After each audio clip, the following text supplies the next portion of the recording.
It's a fall Saturday in the Garden State, and it's homecoming at Princeton, as today the 17th-ranked Harvard Crimson look to extend the nation's longest road winning streak as they take on the Princeton Tigers. And it's a battle of teams that sit atop the Ivy League standings at the midway point in the season, and in a year where for the first time ever the Ivy champion will play in the FCS playoffs, the winner of this one controls their own destiny. Harvard, the lone ranked team in the Ancient Eight. Princeton, meanwhile, has matched its win total from a season ago. Hi, everyone. Alongside Dave Giancola, I'm Cody Cruciel. Dave, this one for the Tigers, coming off their first losing season in a decade. They're 2-0 atop the Ivy League standings. Harvard, meanwhile, in that 5-0 start, their average margin of victory, 45-11. They have played dominant football, have the Harvard Crimson 5 games into their 2025 campaign, but Princeton, Penn, keeping pace in the Ancient Eight standings. It's a huge, tough test for the Crimson as they come into New Jersey on homecoming weekend. For the Tigers on offense, they have one of the nation's most dynamic young playmakers and freshman wide receiver Josh Robinson. Earlier this week named to the Jerry Rice Award watch list. That honors the nation's top freshman at the FCS level. And it's not easy to make an impact as a freshman in the Ivy League, but Josh Robinson has done just that. More and more touches week over week, and last week against Brown, 8 catches for 91 yards and a touchdown, 3 straight Ivy League Rookie of the Week honors. Meanwhile, Harvard comes into this one with the nation's #2 scoring defense, trailing only defending national champion and top-ranked North Dakota State.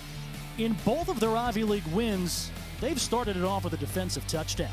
This is a defense that has given up more than 10 points just once so far this season in their 5 games. They turn the ball over. They get after the quarterback.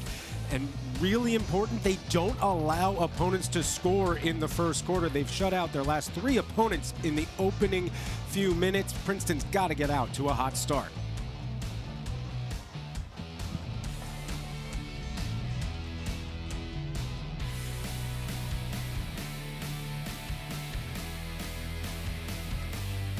As we get set for kickoff, we take a look at how these teams match up. 5 games in, I feel like we've got a pretty good sample size. Harvard, a top 5 scoring offense, the nation's #2 scoring defense. You look at the sacks allowed and you look at the turnover margin. Those are 2 areas that are key for the Tigers today, and that's been one of the biggest reasons for their improvement from last year to this year, hanging on to the football. And for Harvard, really impressive what they've been able to do. The statistics are just dominant on both sides of the ball. You talk about sample size, 5 games in, Harvard has just looked unbeatable. But again, a big test here against Princeton, who again has already matched their win total from a season ago here in the 2025 campaign, and they've really found their stride on offense. 2 head coaches who know each other well. Bob Surace in his 15th season on the Princeton sideline. He picked up his 100th career win as a head coach a couple of weeks ago. And the head coach on the other sideline, we'll talk about it as the game goes on. Andy Orrick, who played at Princeton, coached at Princeton. That Bob Surace coaching tree growing pretty rapidly the past couple of seasons. Yeah, it's been really impressive with Orrick at Harvard, James Perry up at Brown, Mike Willis over at Marist. So yes, Bob Surace has a coaching tree. He's been at Princeton long enough where obviously the impact has been felt. He coaches his coaches, and they've gone on to do great things, and Andy Orrick off to a hot start. Speaking of hanging on to the football, 11 touchdowns through the air, just 2 picks, and you can see what the New Jersey native did in his only career appearance against the Tigers last year. Career-high 345 yards through the air, 26 of 33, and 4 passing touchdowns. Harvard will start this one off. The Crimson, couple of storylines. Jaden Craig, who we're looking at, maybe the top FCS quarterback prospect in the NFL draft next year. Yeah, we've got some NFL scouts here today in the press box, and it's all about #1 under center for Harvard, the Montclair, New Jersey native, back in the Garden State, looking to impress not only some friendly fans here in the Garden State, but also some folks looking at X's and O's upstairs. Another storyline for Harvard has been the stable of running backs. See Andy Orrick, their head coach, he feels like they've got 4 running backs that could be starters in the Ivy League. Not sure exactly what happened. There wasn't I didn't see a flag, but they did back them up on the opening kickoff return, so backed them up 5 yards. It'll be Harvard starting off at the 23, and it looks like we're ready to go. Jaden Craig, first give of the game to the junior Massachusetts native, Exavea Bascon, who pushes up ahead for a gain of 2. Wrapped up by a player we're probably going to talk about quite a bit, Marco Scarano, who's 6th in the Ivy League in tackles. He's all over the place, and had he not made that shoestring tackle, Harvard might have had a big gain on that opening run play. Harvard, the last 3 weeks, they've had 3 different leading rushers, including Bascon. Second down and 8. Quick hit right side. Dean Boyd, the veteran, picks up a couple. Brought down by Evan Haney, getting the start at cornerback. And you see the quick release from Jaden Craig, and that's something Bob Serace talked about this week, and something that just hops off the screen is the decision-making from Jaden Craig. He's very decisive. You're not going to see him waffling too much. Goes through his progressions quickly and makes a quick decision. Defensively, Princeton without 2 of their opening day starters, or expected opening day starters in the secondary, and Taj Owens and Glennie Cross, a safety and a cornerback. Third down and 5 at the 28. Empty backfield for the senior quarterback, Craig. Tigers rush 5 out to the left side, and the pass is broken up by Torian Roberts, who's looking for Jordan Harris out of the backfield. Princeton with a great defensive stand, and Harvard goes 3 and out. Listen, if you're going to defer the opening kickoff, you win the toss, you give it to a powerful offense. Nothing better than getting the ball back quickly, and tremendous coverage by Roberts, staying step for step and then getting a hand in there. Textbook. Torian Roberts had an interception last week, one of 3 interceptions and 4 takeaways by the Princeton defense. Roberts, just a junior, 5 picks in 15 career games. Dylan Fingers punts it away. Robinson nearly muffs it. Flag's going to come in for kick-catch interference. You know, that one just hung up there, right? You try to time it when you're a gunner going down the field, and that one just hung up there. Josh Robinson was waiting for it, but contact was made before Robinson was able to make the catch cleanly. He did make interference. The catch. Kicking team, 15-yard penalty, first down, Princeton. Jeremy D'Angelo, our referee this afternoon. And that's a big one, 15 yards. I mean, look at the field position. It was already going to be decent field position with the fair catch. Now they move up to the 45-yard line.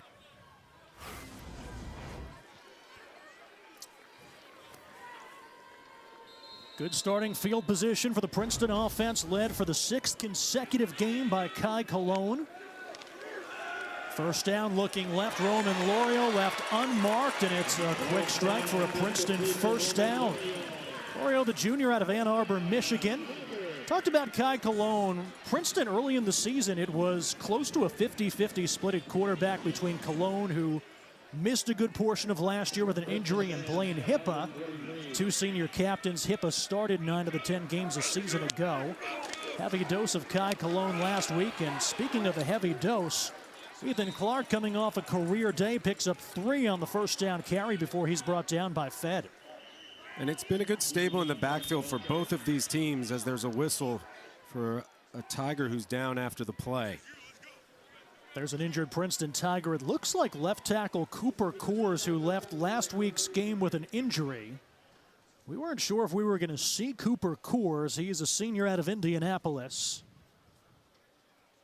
After the 3-yard run, it'll bring up second down and 7. And we'll step away as they tend to the Tigers' junior left tackle.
our homecoming here in Princeton. No score with Princeton on offense as we send it down to the sideline. The third member of our team, Stephen Cusimano. Yeah, Cody, homecoming here at Princeton, obviously not just for the Tigers and their alums, but also for the other head coach, Andy Aubrick. Played at Princeton, coached at Princeton. His wife is from New Jersey, and he hasn't been back here since he left the coaching staff in 2019. And he said he got his coaching PhD from Coach Schiano at Rutgers after he left. It's the first time he's been back since, and even on the roster side of things, 6 players who hail from the Garden State, including the quarterback Jaden Craig. You got to feel he's looking to make a good impression on this game early on. Yeah, Craig certainly did last year in a victory against Princeton up in Cambridge, a career-high 345 passing yards. Second down carry was Clark, and that's going to bring up 3rd down and 3. Clark will stay in the backfield. A little bit of an interesting jump bunch formation right side. Handoff, Clark gets met immediately at the line of scrimmage and dropped by the junior outside linebacker, one of those 6 New Jersey natives, Sean Lyon. Looks like 4-down territory, and obviously Princeton would have liked to get 1 or 2, knowing they were going to go for it on 4th down, but it'll be 4th and 3 after that big stop by the Harvard front. Down at the Harvard 36-yard line, we talked about the importance of keeping it tight early if you're playing Harvard. Cologne out of the shotgun. Nobody back deep for Harvard in case they do punt it away. We've seen that from time to time. They're going to run a play. Here's Cologne, steps up in the pocket, avoids the contact, scrambles, and has the first down. Tremendous pocket awareness by Kai Cologne. And a flag comes in late. Flag is back in the backfield. Personal foul, illegal hands to the face. Offense, number 68, 15-yard penalty. It'll be 4th down. Number 8 of Harvard does not have to leave the game for a play because a foul caused the helmet to come off. So the penalty was on Andrew Peterson, the sophomore who checked in at left tackle a couple of plays earlier for the injured senior Cooper Coors. That's going to take a 4th down and 3 and make it, see where they spot this. They're going to knock him back across midfield. So it's going to be 4th down and 18. And now the Tigers will bring on the Ivy League's best punter this year, Brady Clark. 46 yards per punt. That's 7th in the nation. He's got as many 50-yard punts as the other 7 teams in the Ivy League combined. He's been fantastic.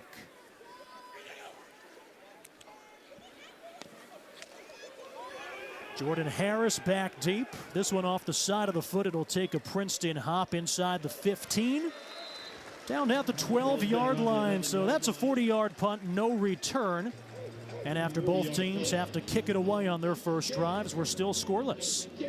Yeah, both teams trying to find their groove on offense after what was one of the more impressive plays we've seen Kai Cologne have really all season. The patience, the navigation of the pocket, and the athleticism to get the first down. It's all for naught as the illegal hands to the face knocks him back 15 yards and forces the punt. But now a long field for Jaden Craig and the Harvard Crimson to navigate. Andy Orrick's second-year head coach. Stephen talked about it, long time at Princeton, first as a player, as an offensive lineman, and then as a coach in just about every conceivable role under Bob Surace. Craig on first down, scrambling, has a man open. That's Boyd across the 30 for a Harvard first down. The difference, Andy Orrick told us, with Jaden Craig, last year he was tremendous. This year, the ball placement has been elite, especially when he can plant. Tremendous athleticism and accuracy on that play. Boyd bobbled it a little bit, but was able to get both hands in possession before stepping out of bounds. Surprised they're not taking a look at it? 1st and 10 from the 31. Play action, clean pocket, firing downfield. The seam complete. Kazavensky, or actually that's Henry, off to the races, and he's gone for the Harvard touchdown. 69 yards, Jaden Craig to Cam Henry. Harvard, we talked about the big playability, and it's 6-0 Crimson here on the road. Well, it's tremendous X's and O's from the Harvard Crimson as Cam Henry runs a little skinny post, and you talk about NFL scouts, that's a professional pass from Jaden Craig on a rope in stride. No doubt about it for 6. There were about half a dozen NFL scout place cards out in the press box, and you can believe they're here to see number 1 wearing white today.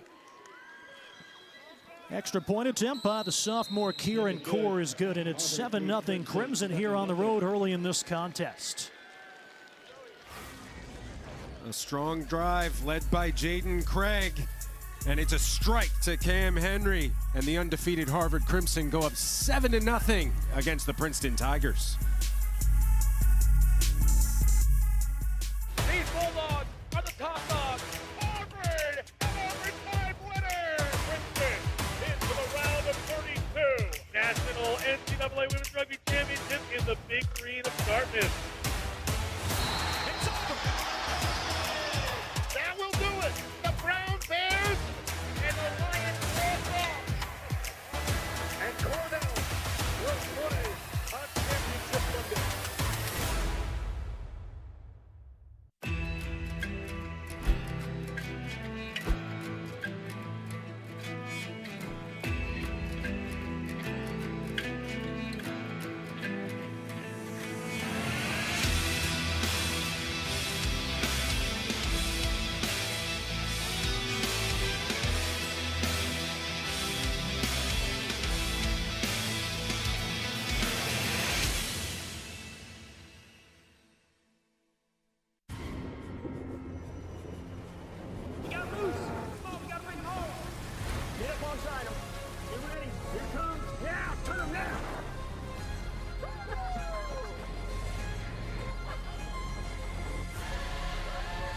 Someone once said, whether you think you can or think you can't, you're right.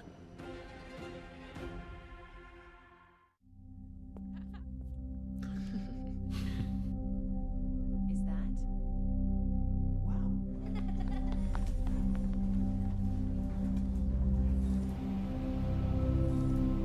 It's gonna be okay.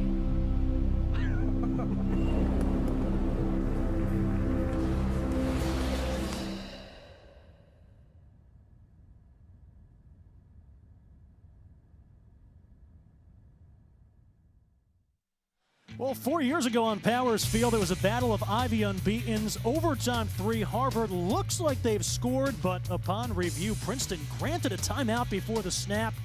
Tim Murphy obviously didn't love that call. We fast forward, 5th overtime, first possession. Cole Smith to Jacob Bermelin for Princeton. Ensuing Harvard possession, Trevor Forbes with the breakup. The Tigers prevail. Controversial battle of ranked teams. Princeton that year, Dave, would go on to win the Ivy League with a 6-1 record. Harvard, game off the pace with a 5-2 mark.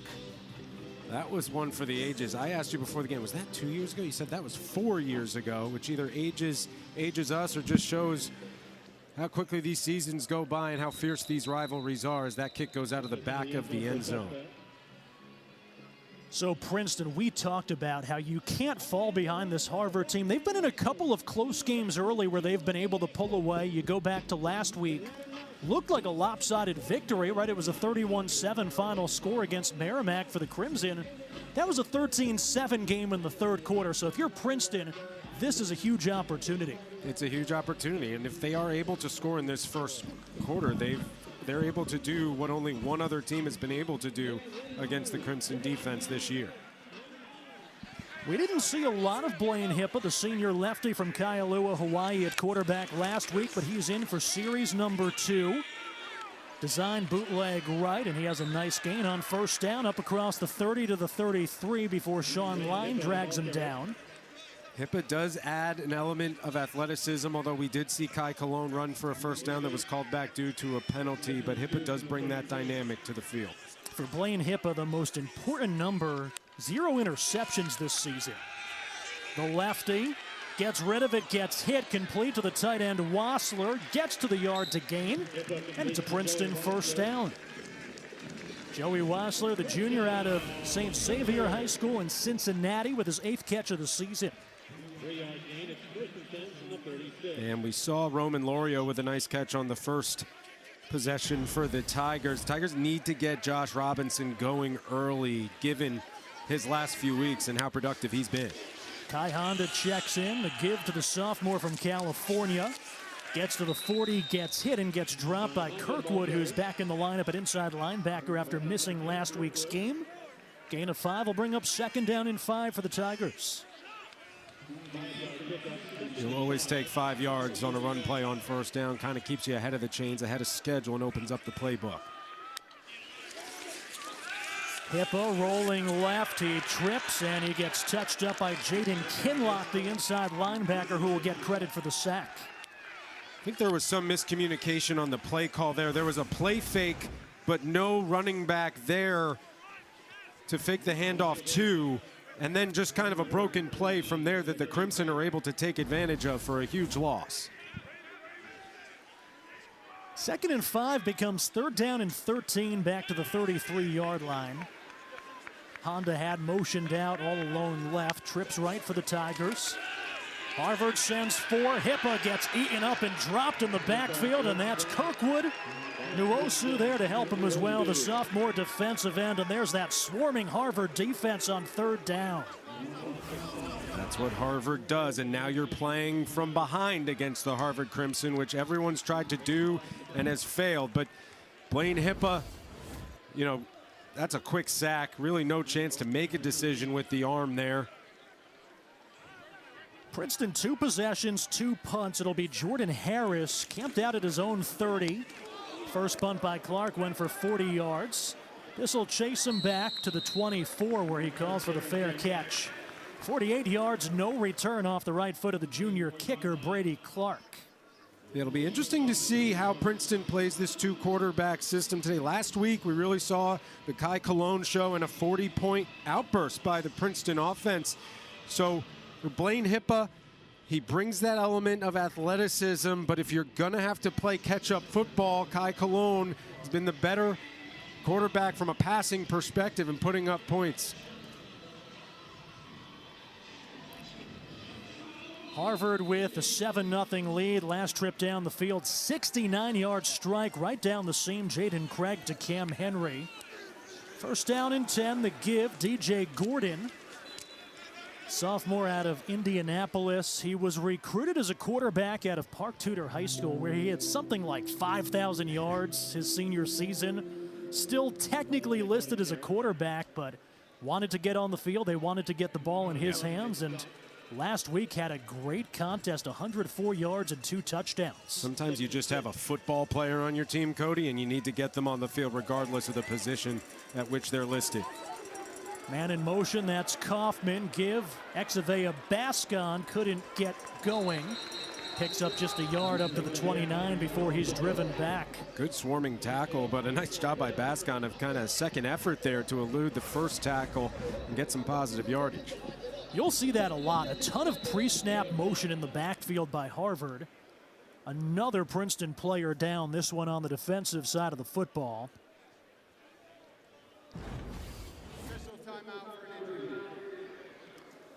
Timeout for an injury, and for Princeton, that looks like Ethan Brown, the freshman defensive lineman out of Leesburg, Virginia. They are really high on him.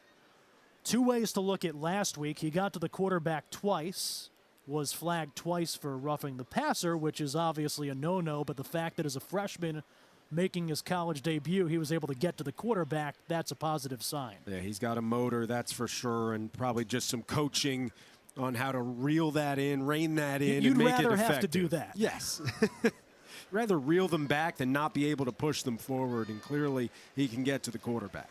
Ethan Brown playing just his 2nd game this season. Remember, if you play 4 games or less, you maintain the year of eligibility, which has really added a wrinkle for coaching staffs. But good to see Brown, the 6'2", 280-pound freshman defensive lineman out of Leesburg, Virginia, get up and walk off slowly to the near sideline.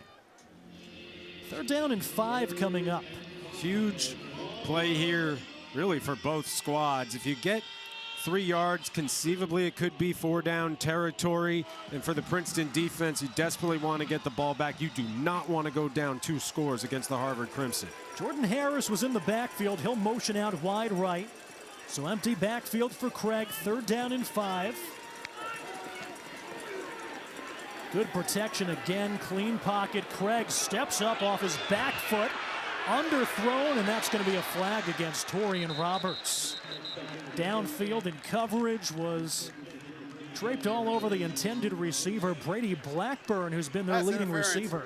Defense, number 0, 15-yard penalty, automatic, 1st down.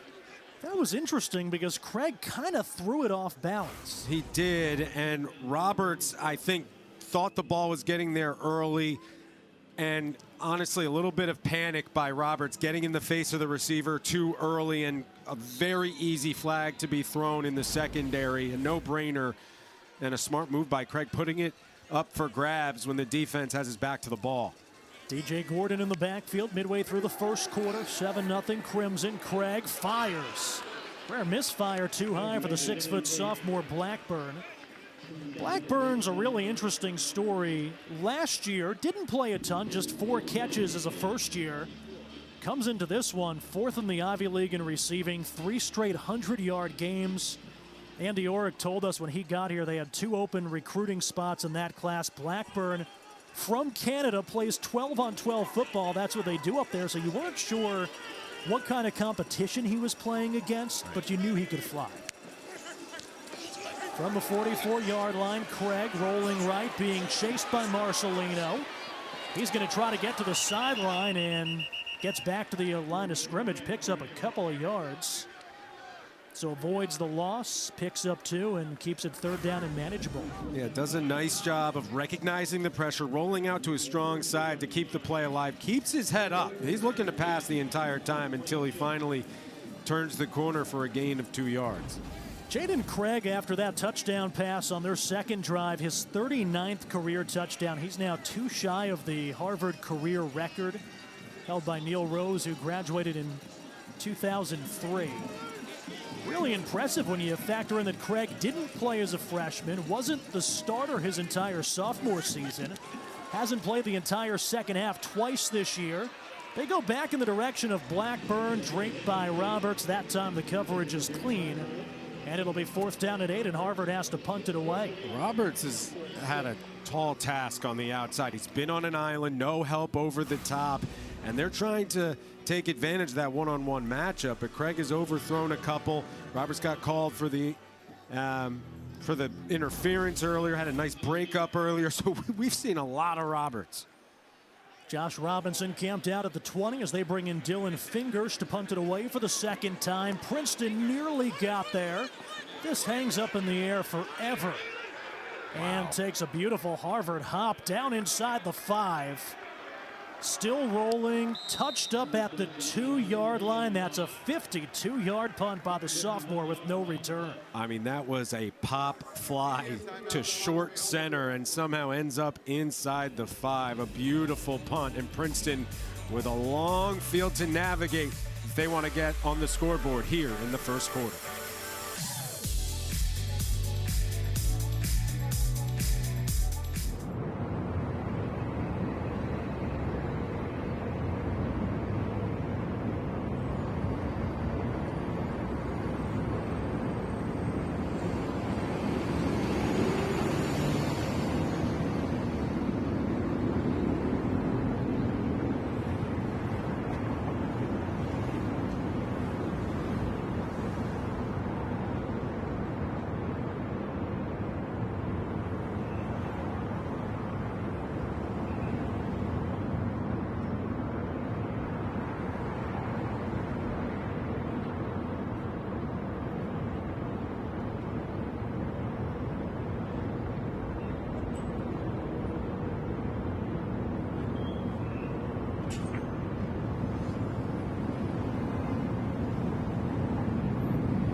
5-0 start, opened the season with a blowout of Stetson. Most of the starters didn't see the field in the second half. Week 2, the Crimson held the Bears to 155 yards of total offense to open Ivy play. That Week 3 score a bit deceiving. Harvard led that one 45-3 midway through the third in Worcester. Week 4 under the lights, another defensive touchdown to open the scoring to go to 2-0 in the Ancient 8. And then last week against Merrimack in the non-conference finale.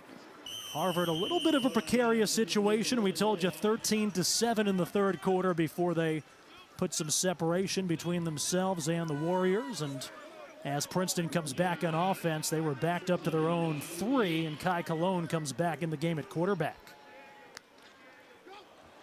Free play. Flag is down. Cologne going deep, looking for Lorio, climbs the ladder, makes the catch. Roman Lorio's second catch of the contest. We'll wait and see what the flag is. Should be offsides on the defense. Defense, number 83. That penalty would be declined. The result of the play is the first down. Christian Nwosu, the sophomore defensive end. And you really see Kai Cologne coming of age as a quarterback and a field general at quarterback. The hard count, then the IQ to know he's got the free play and immediately throw it up for Lorio because nothing to lose and a lot to gain. 1st and 10 from the 29. Darion Murphy, who sat out last week in the backfield. Quick hit, first catch, Robinson. Nice gain on first down. Kai Cologne, so one of the issues last year, Princeton really for the first time in maybe a decade didn't know who the obvious starter was going to be at quarterback. 2 years before, when Cologne was a freshman and a sophomore, Blake Stenstrom, the Colorado transfer, really never came off the field. And then Cologne, it was neck and neck through camp with him and Blaine Hippa for the starting job, and he suffered an injury late. Hippa won the job and started 9 out of 10 games. Murphy trying to get to the sideline, and he is dragged down by Sean Line, who's been Harvard's leading tackler, but enough to move the chains for Princeton. I mean, Princeton methodically moving the ball right now. You'd love to see it, and they're really coming of age on offense. And you talk about indecision at quarterback. Really, in Bob Cerase's entire tenure, it's just been reload and have a veteran great quarterback. So, yeah, these last 2 years has been a little bit of unfamiliar territory. And in motion is Besselman. He'll settle in the slot on 1st and 10 from the 40. Cologne looking for Robinson, and the throw came a little bit late with Austin Jake Guillory in coverage. Guillory was all over Robinson there. But you just see Kai Cologne, the decision-making that we talked about with Craig on the other side of the ball and how decisive he is. Cologne, it seems, week after week is getting more comfortable with that part of his game. How about that bang, bang play? 2nd down and 10. Cologne feeling the pressure, checks down Murphy, picks up a couple. Nice job by Murphy of Xavier Agostino with the tackle, and we have a flag back by the quarterback, and that looks like it may be roughing the passer.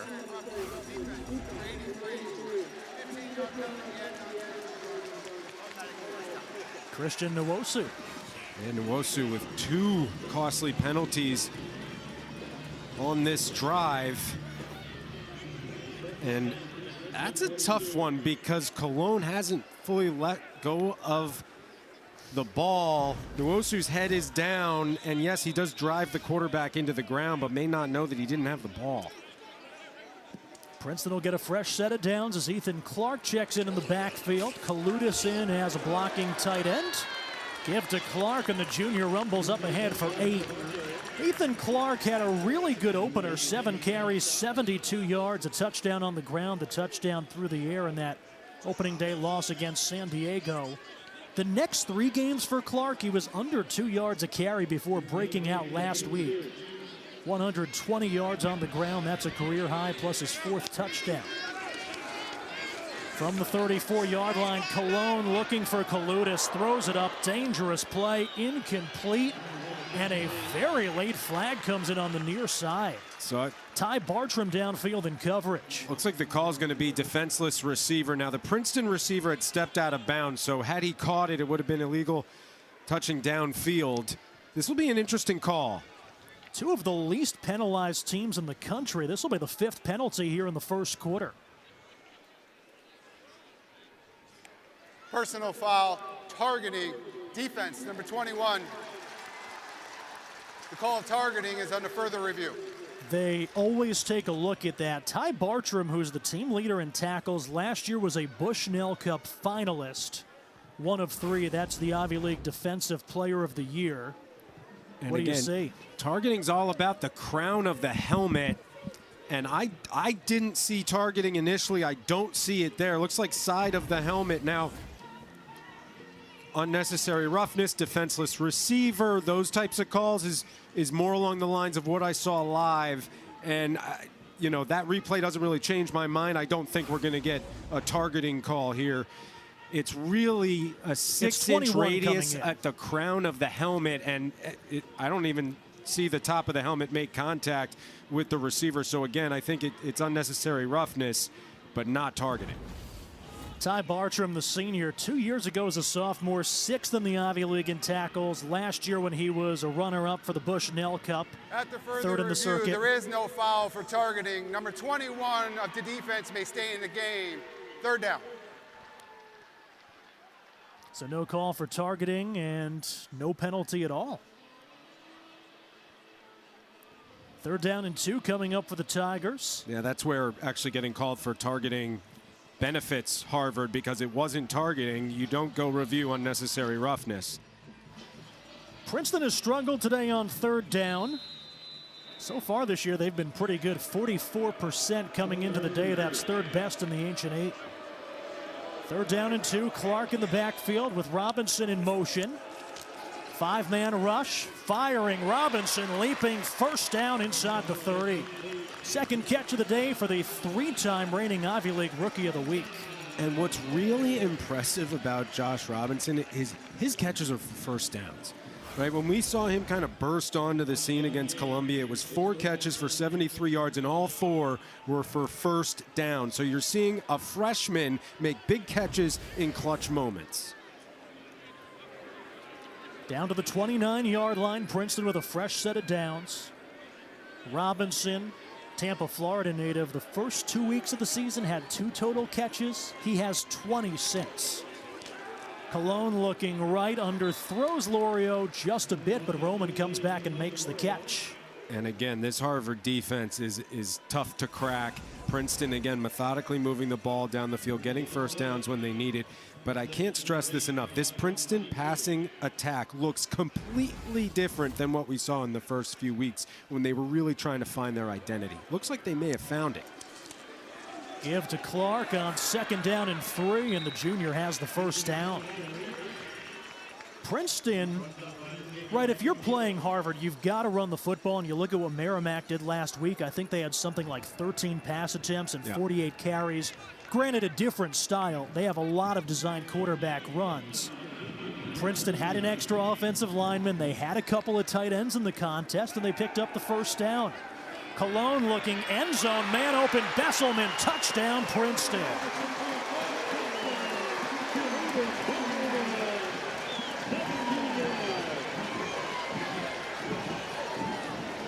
Kai Cologne oozing with confidence here in the 1st quarter. Finds Besselman wide open, throws it a little bit behind him. Number 3 makes the adjustment, and again, Princeton scoring in the 1st quarter against Harvard, something only one other opponent has done in 2025.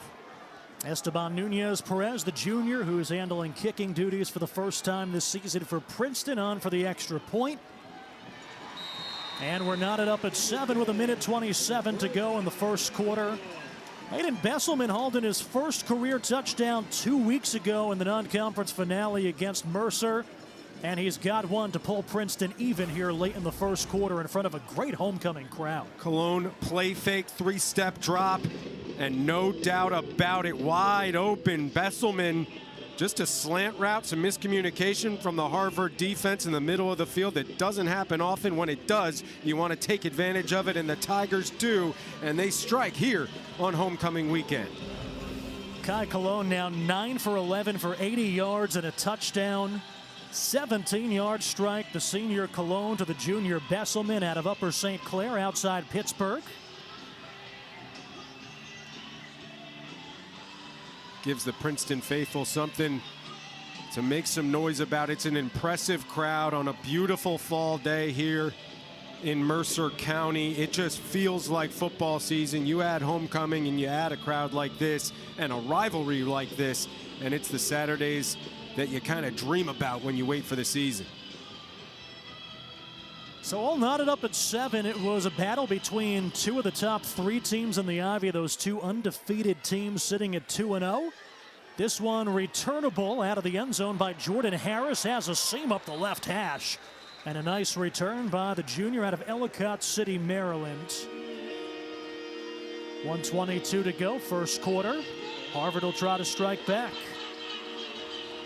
I haven't visited this website, don'tharvardrprinceton.com, but I have to take a look at what that banner means. Flying over the stadium.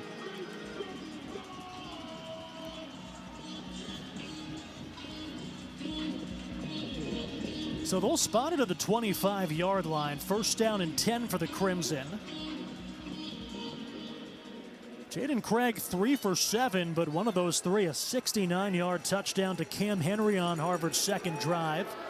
Pitch right with a head of steam. Harris upended across the 30.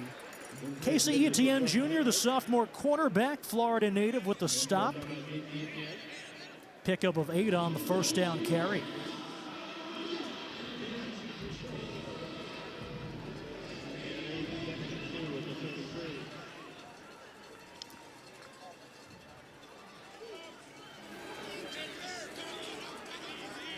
Jordan Harris in the backfield. Craig comes up behind his center, Killstrom. Second down and 2, playbook open. Bubble screen, left side. Henry trying to get to the sideline, and he's got a first down. Cam Henry now multiple catches in all 5 games he's played this season. He's an interesting story. He was on the team as a freshman, left to focus on track. A couple of his roommates and former football teammates said, hey, Coach Orrick, I think he wants to come back. You should go talk to him.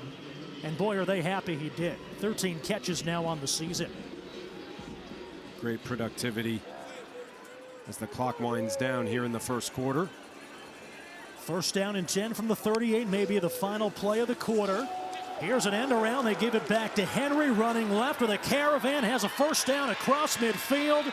Had to shake the tackle. It's Sammy Lamont. A.J. Pigford getting to the boundary as well, and he's out of bounds with 1 second to go. As the first quarter comes to an end, we see a lot of motion pre-snap in the backfield. That's been a staple for Harvard this year, and it turns into a first down. Really good play design and a lot of room to run for the Crimson there as they get a huge gain and a shoestring tackle. Saves what may have been 6 as he looked to tightrope the sideline. Jaden Craig put Harvard up early with a strike to Cam Henry, and Princeton answers Besselman for 6.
Here with Vikings guard Henry Bird, former Princeton player, graduated in 2023, and now you're a Minnesota Viking. What is this like being back for homecoming weekend? Yeah, it's good. It's good to be home. Really glad to be here. You see a bunch of former teammates. Of course, see Coach Surace, and just to be back and just so welcomed here. It's a really special place. Talk to me about the NFL lifestyle. You signed with the Vikings last year. You're on the active roster right now. A little bit of a weekend to yourself after being in Los Angeles a week ago. Yeah, the timing worked out perfectly with the Thursday night game. Was able to come back and really get a chance to be here. It's the first time I've been back to the stadium since I graduated. And you got to chat with Ross Tucker, another former Princeton football legend who was on the call for Westwood One. What was that like running into him? It's funny. So that was the first time I ever met Ross in person. I've talked to Ross countless times on the phone, texted with him, done his podcast, and he's really been instrumental with me, helping me through my NFL career. And it's funny that was actually the first time I got to be in the same space with him physically. Well, it had to be special last month, being on the same field as your former teammate, Andre Yosevash. What was that like, getting to run into him on the NFL circuit?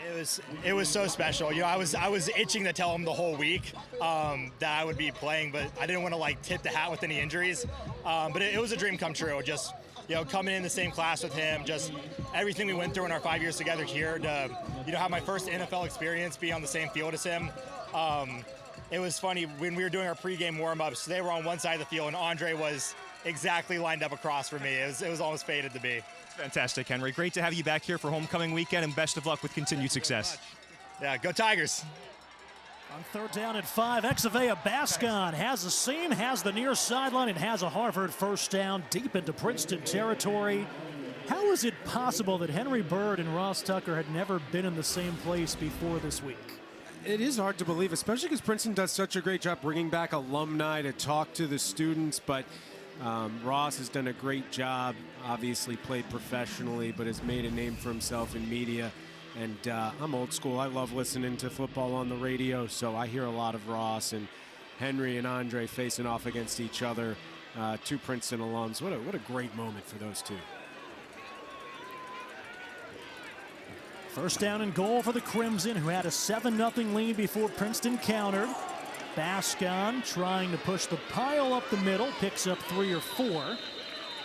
Exavea Bascon last week against Merrimack, just 11 yards on 4 carries, and that was on the heels of a season-high 94-yard contest in a victory against Cornell that sent Harvard to 2-0 in the Ancient Eight. He had a really good season last year as a sophomore.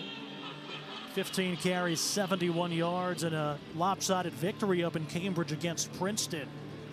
And now 2nd down and goal from the 7.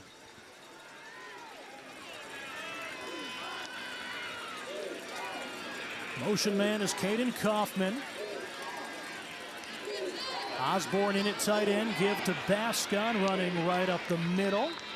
Met by a host of Tigers led by Caden Wright and London Robinson. 3rd down. Huge 3rd down for the Tigers here. It would be an achievement to hold Harvard to 3 points on the doorstep with how prolific they have been on offense. So it'll be interesting to see what the Crimson draw up. You talk about the motion that we've seen, and that can really confuse defenses, especially tight inside the red zone. Logan Reska checks in at tight end, the big 6'5", 260-pound junior. Everybody lined up right around the hashes. Designed rollout. Craig looking, end zone, fires high over his intended target. Bascon incomplete. Chase Christopher with the pressure in the backfield, and it's 4th down. Harvard will send on Kieran Core in the kicking unit to try to take the lead. I feel like we haven't seen a lot of field goals this year. It feels like it's 4-down territory everywhere in the Ivy League, but Harvard going to take the 3 points in a tight contest away from home in the first half. And I like the call of taking the points. Kieran Core, the sophomore from Winchester, Massachusetts. At a Winchester High School, 6 for 8 so far this year. His 2 misses have been from 40+. Right-footed kicker sends it, and Harvard jumps back on top 10-7 early in the 2nd quarter. Core now 7 of 9 to start his career. Yeah, so Harvard, they take the 3 points and they'll lean on their incredible defense to keep the Tigers at bay. But Harvard comes to Princeton on homecoming weekend and they are up 3.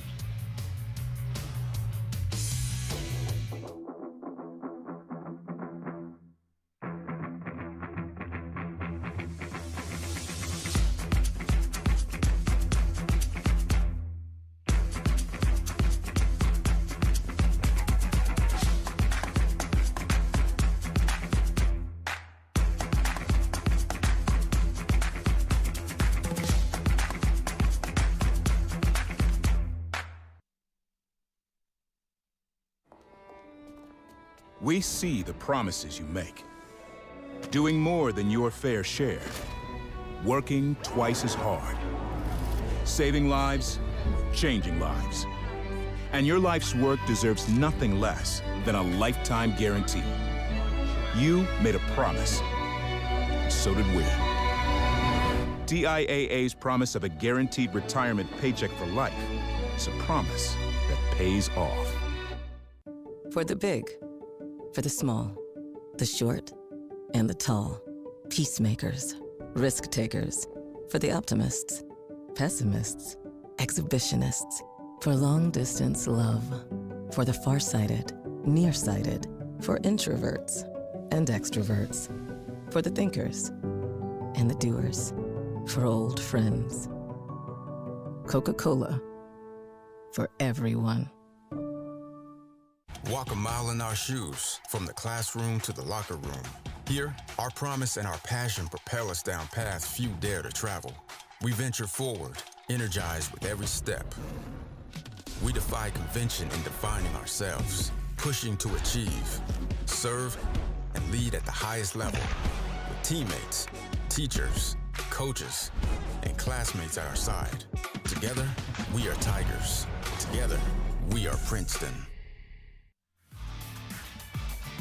10-7, Princeton going up on top of, or Harvard going up on top of Princeton here on the road as we take a look at the Ivy League standings presented by RWJ Barnabas Health, the official healthcare system of Princeton Athletics. Harvard, Princeton, Penn all 2-0 atop the standings at the midway point of the season. How about what Dartmouth did against Columbia at home last night? 49-3, the victory for the Big Green. And then early on in New Haven, Penn and Yale, it's Yale up by 3 scores. Yeah, I mean, Penn has been dominant thus far, and Dartmouth has been very impressive. But honestly, a shocking score thus far between Yale and Penn. Kickoff by Core, bounces out of the back of the end zone. He's been one of the best in the Ivy League at that. And Princeton will get the football at the 20. And Cody, a huge opportunity for Princeton here, holding Harvard to the 3 points. Can they strike and find pay dirt? And it'll be Kai Cologne coming back out, which I love because Kai Cologne is finding his stride. That last drive was a great drive. Talked about 40 points last week against Brown. You want to keep that offensive momentum and keep them finding their identity. Kai Cologne 9 for 11, 80 yards, and the touchdown strike to Besselman. DePrima in motion. Cologne being chased, fires. It's Kai Honda out of the backfield who gets just past the line of scrimmage before getting dropped by Henderson. Damian Henderson, last year's second-team All-Ivy. He's one of the best defensive backs in the Ivy League. He certainly is. Really, the secondary for Harvard is tremendous. They all have interceptions, and really the lone captain, which is a huge honor for Harvard football, Ty Bartram at safety, really the general back there. Honda trying to bounce it outside, shut down quickly. Jacinto Lopez, the junior defensive tackle, beating him to the edge. Kai Honda last week is first career 100-yard all-purpose yard game, 67 rushing yards and his first career touchdown. Jacinto Lopez, first-year starter. They lost 3 starters, 6 seniors on the defensive line. This is a Harvard team. They lost 8 of their 11 starters on defense, and coming into this one, second in the nation in scoring and total defense. 3rd down and 9 from the 26.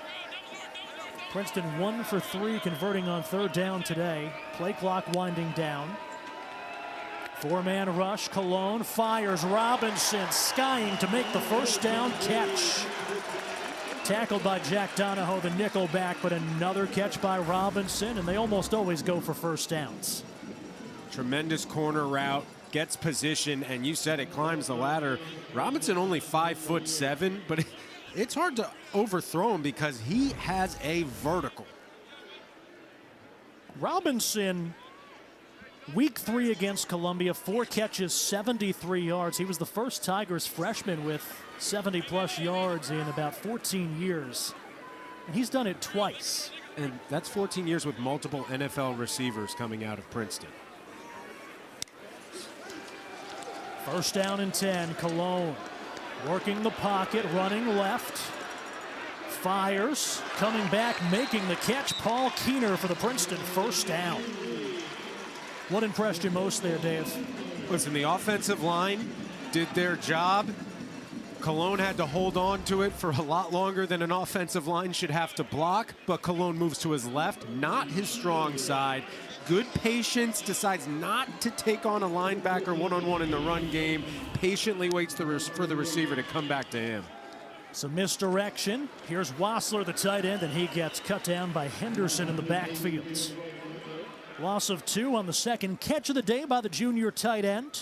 Yeah, you want to see Wassler going north and south and hit him in stride that way. You know, tight ends, big players, it's tough for them to get going and make a turn against a defender coming down to the line of scrimmage. Third tackle today by the junior cornerback Henderson out of Tampa. 2nd and 11. Cologne fires. Besselman found a soft spot in the defense, and he's down to the 40 for a first down. Besselman had his second career touchdown on the Tigers' lone scoring drive back in the first.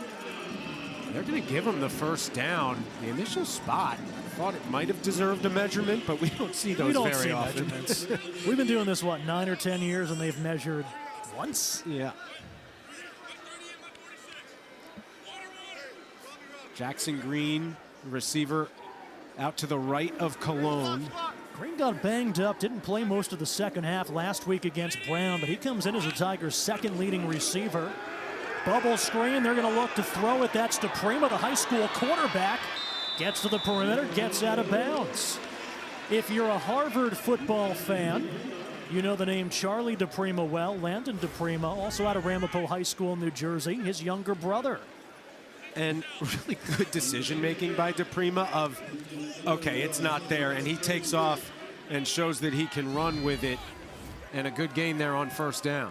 Well, if you're Princeton and you're going to break out a couple of wrinkles, this would certainly be the point in the season to do it. Misdirection, Honda on 2nd down at 4 comes up just a little bit short. Landon DePrima was a high school quarterback almost by necessity after an injury. Last year, he had a 6-touchdown game as a high school senior 2 years ago. Also had a 477 passing yard contest. Really That's impressive. a nice weapon to have. Princeton does a wholesale substitution here. Asher Weiner is going to take the snap with Kai Cologne split out wide. 3rd down and 1, designed to run, running left, and Weiner looks like he's going to be short. Asher Weiner's been in there on plays like that. He's got 3 rushing touchdowns in 5 games this season. A big 6'4", 215-pound sophomore. And they're going to keep both quarterbacks still on the field. Weiner, number 10. Princeton, Cologne, number 12. The running game's been really good. Last week against Brown, their running backs averaged 7 yards per carry. It's going to be Kai Honda. Biggest play of the day so far. And Weiner now out wide. Weiner's been playing a lot of tight end. Honda in the backfield. Give to Kai Honda. Didn't quite need a yard. Harvard says they've got him stopped. Looks like they do. It was 4th down and a short yard. DeGreek the first to meet him, and it's a turnover on downs. Princeton had 3rd down and 1, and they get stopped short twice. Huge play by the Crimson defense. And you see the power of the Harvard defensive front on those 2 successive plays, shutting the door. They bend, and they absolutely do not break on that drive. We told you they graduated 3 starters and 6 players from the defensive line rotation. The one returning starter, the man who met him head-on, Alex DeGreek, the 6'4" senior out of Rochester, Minnesota, excuse me. From the 29-yard line out to the near side. That's Brady Blackburn, their sophomore receiver from Saskatchewan, with his 2nd catch of the contest. Wow, what a stop for the Harvard defense, just as Princeton is getting going on offense, maybe trying to find the red zone, come away with some points to tie this thing up. Harvard says not so fast, and Jaden Craig back on the field. 2nd and 5 from the 34. Gordon in the backfield alongside Craig. Handoff, DJ Gordon. Flag comes in behind the play. Gets tackled at the 40, so that would be enough for a first down, but we'll wait for the call. Personal foul, illegal hands to the face. Defense, number 97, 15-yard penalty, automatic first down. Junior defensive end Rocco Marcelino, and that'll be a Harvard first down. Yeah, the hands to the face penalty, it's a big one. It's 15 yards. It's not a 5-yarder, so you take a look right in the center of your screen, just kind of a palm to the chin, and that's going to get called every time. A blatant penalty will move Harvard over midfield and into Princeton territory. You do not want to give this team free yards. 5.5 minutes to go in the first half. A 3-point Harvard advantage on the road. Great homecoming crowd here on a gorgeous Saturday in the Garden State. Bubble screen, Henry gets dropped. Torian Roberts blows it up behind the line of scrimmage, and that's a loss of 5.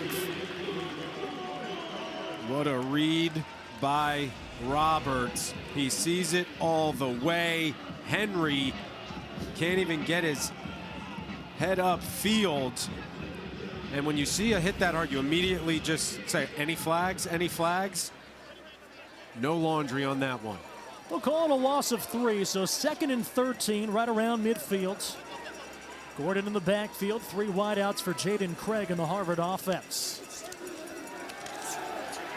Good protection, time to throw, one-on-one coverage, and it's intercepted. Evan Haney coming back the other way.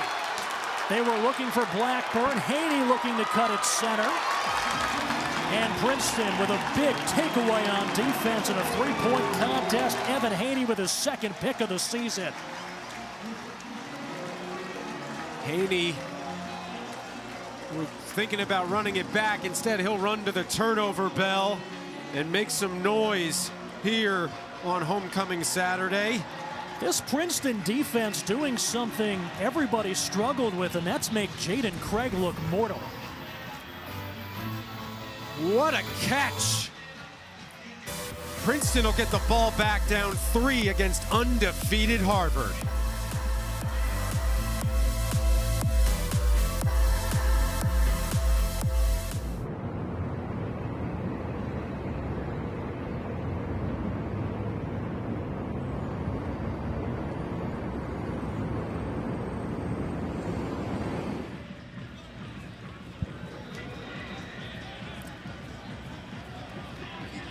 So we will keep it here, 4:34 to go.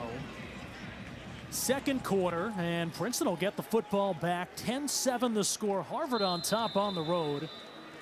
Kai Cologne today, 14 of 16, 117 yards. First down give to Ethan Clark.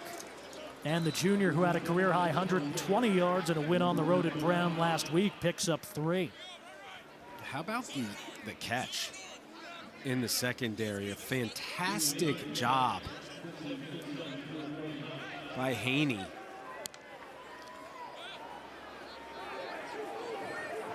Kai Cologne thought he had him on a hard count there. Good to see 82 in the game for the Tigers. Charlie Rossi, who's been sidelined with an injury the past 3 games. Clark out of the backfield.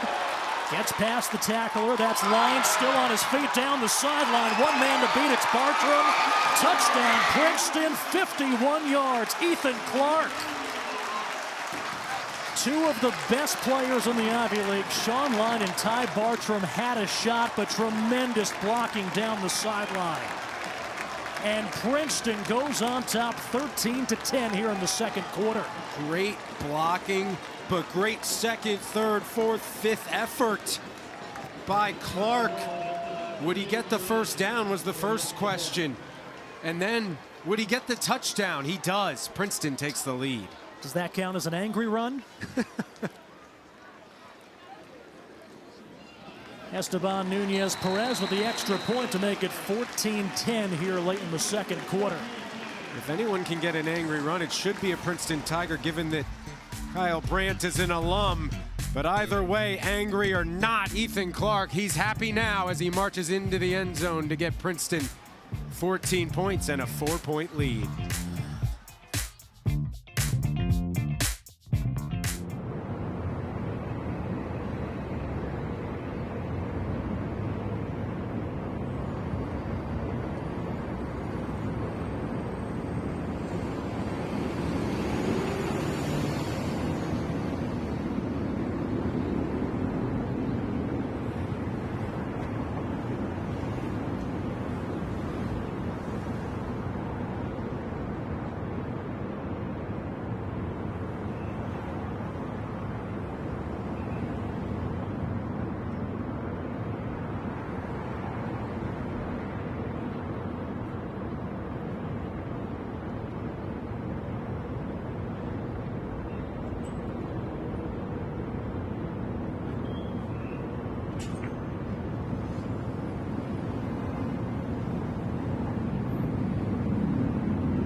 Princeton gave the ball back to Harvard on a failed fourth down conversion, but got it right back. Evan Haney with a huge interception. And then Ethan Clark.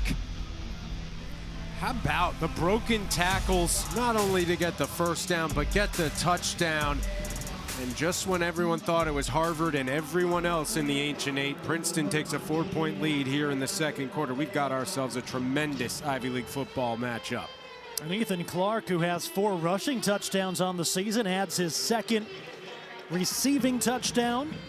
Had 120 yards on the ground last week in that road victory in Providence. That was a career high, and has his longest career reception, goes 51 yards to pay dirt, and Princeton on top for the first time. Kickoff back to Harris, and that'll bounce out of the back of the end zone for a touchback. We'll take a break. Princeton with a 14-10 lead over first place Harvard here on homecoming. School spirit is to be proud of where you come from. Camaraderie, energy, family. 10 years ago, Graduate Hotels was founded on the idea that school spirit stays with you wherever you go. To celebrate, we brought together a marching band of students past and present who embody the true meaning of that spirit.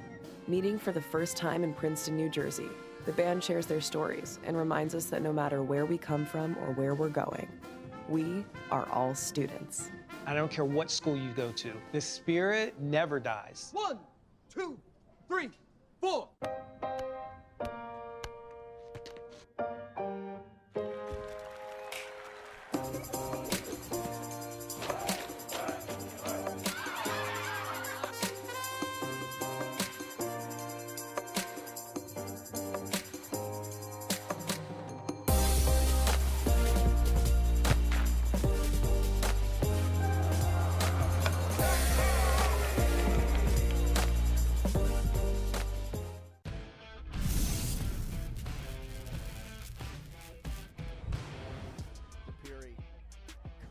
Chases it down.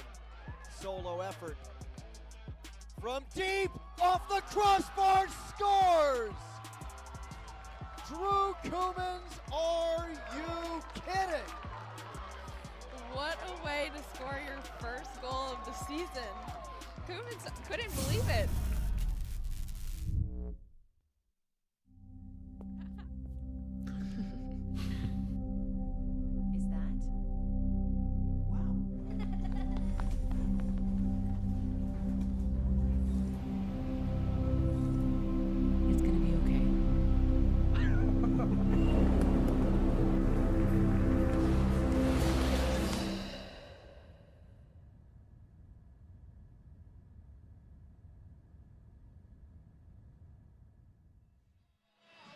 We've seen 2 long touchdown strikes. The first one got Harvard on the scoreboard on their second possession, 69 yards, Jaden Craig to Cam Henry, and then Princeton just moments ago going up for the first time in this contest. 51 yards, Ethan Clark from Kai Cologne out of the backfield. Got ourselves a good one. 2 of the 3 teams that came into the day tied atop the Ivy League standings. More on the line than there has been because the Ivy League champion will represent the conference in the FCS playoffs. Jaden Craig's being, relatively speaking, held in check, but on that first down scramble picks up 6.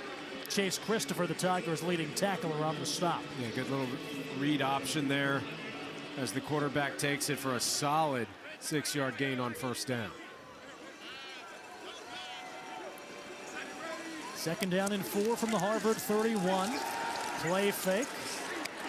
Craig escapes the pocket, tucks it towards the sideline, and that'll move the chains. Smart play by the senior quarterback. Smart play, gets the first down and decides not to take on Marco Scarano. Also a smart move.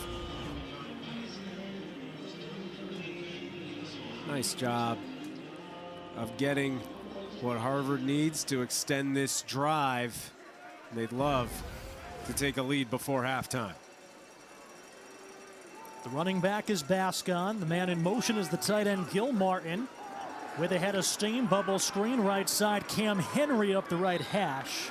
And up across the 45 to bring up 2nd down and 2. Cam Henry can do so many things on the outside. We saw him get downfield, and he can get open. He's a superb route runner, but he's also great with the ball in his hands in space, which you can achieve on the bubble screen like we just saw there. 4 catches, 79 yards for the senior from Missouri City, Texas. He's Harvard's leading receiver today.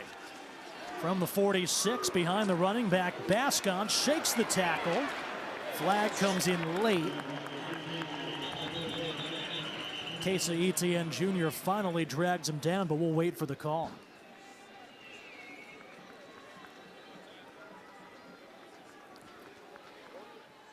Exavea Bascon, the Bay State native out of Swampscott High School.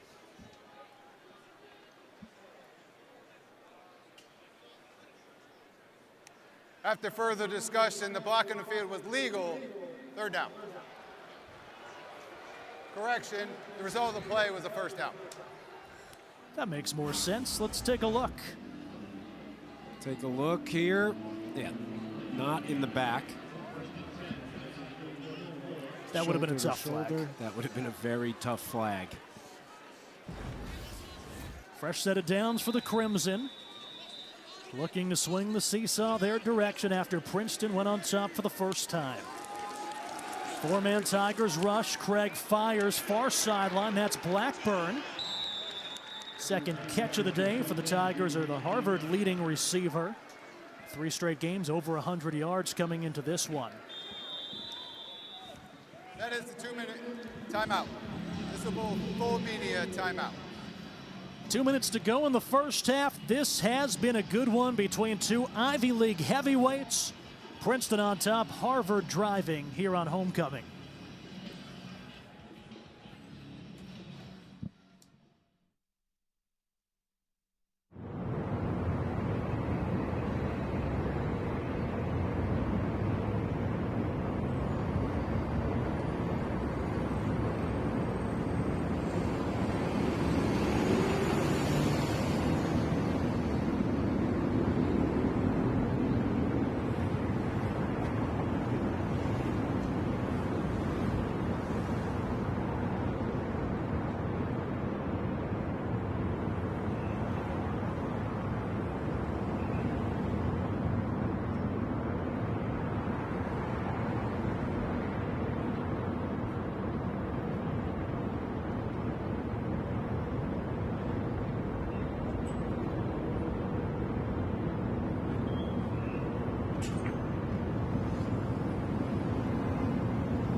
Homecoming in Princeton, and a homecoming for a former Princeton offensive lineman, Andy Orrick, who graduated from Princeton in 2006.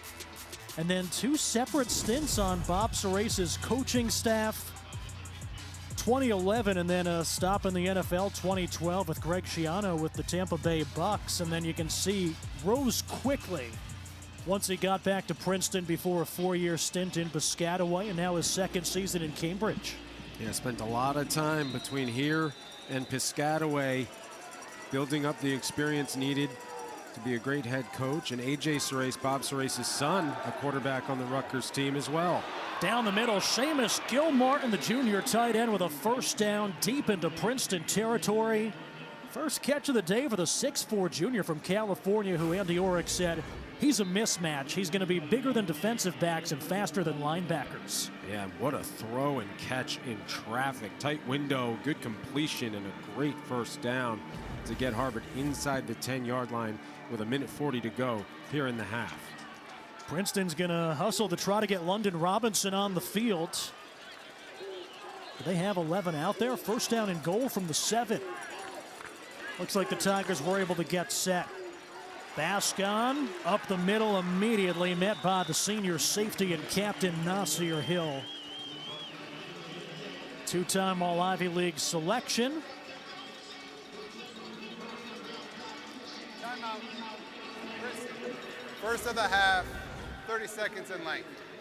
Princeton will take their first time out. You wonder if that's to try to have time if they get the ball back, or if it's just to make sure that they have the right personnel on the field. Probably B. Probably the latter. Yeah, Cody, I think this is a huge spot. They've been able to hold Harvard to a field goal here in the first half on a previous drive. They would love to do just that again. Big second down with Harvard on the 7-yard line. So Princeton, Coach Steve Verbit, defensive coordinator in his 40th season with the Princeton Tigers, would love nothing more than a big homecoming victory against an undefeated Harvard team. So he wants his defense set up here. Yeah, you talked about Steve Verbit, 4 decades on the staff. Princeton's won 13 Ivy titles. He's been here for 8. It's amazing. Second down and goal from the 7. It will be Princeton football to start the second half, so a critical drive here for Harvard. Trying to take the lead back. They were up 10-7 at one point. Craig forced out of the pocket, fires inside the 5, and the catch. Yep. Was he out of bounds? Incomplete. I think they're going to say that he was out of bounds, came back inbounds to make the official catch. threw the hat. Yep. Going on the field is an incomplete pass. Third down. London Robinson doing a good job getting to the edge, setting the edge, and pressuring the quarterback, Craig. Yeah, Robinson does a nice job moving east to west with a very fast quarterback. And you said it. Yeah, the telltale sign. When you see a ref without a hat, you know somebody was out of bounds. Harvard just 2 for 5 converting third down. They came in at 43%, and now the Crimson will take their first time out. Harvard, first of the half, 30 seconds in length. This series dates back to 1877, so one of the most played rivalries in college football. 5 of the last 8 have been decided by 1 score, and it's been a 1-score game the entire way today. Sometimes the history of the Ivy League and the rivalries, the numbers blow you away, especially the one 1877. It's amazing. We got to throw my favorite Ivy League stat last weekend. Princeton on the road at Brown. So Brown Stadium celebrating its 100th birthday. Built in 1925, that makes it the 3rd newest venue in the Ivy League. It's kind of all you need to know about the Ancient 8. That's all you need to know.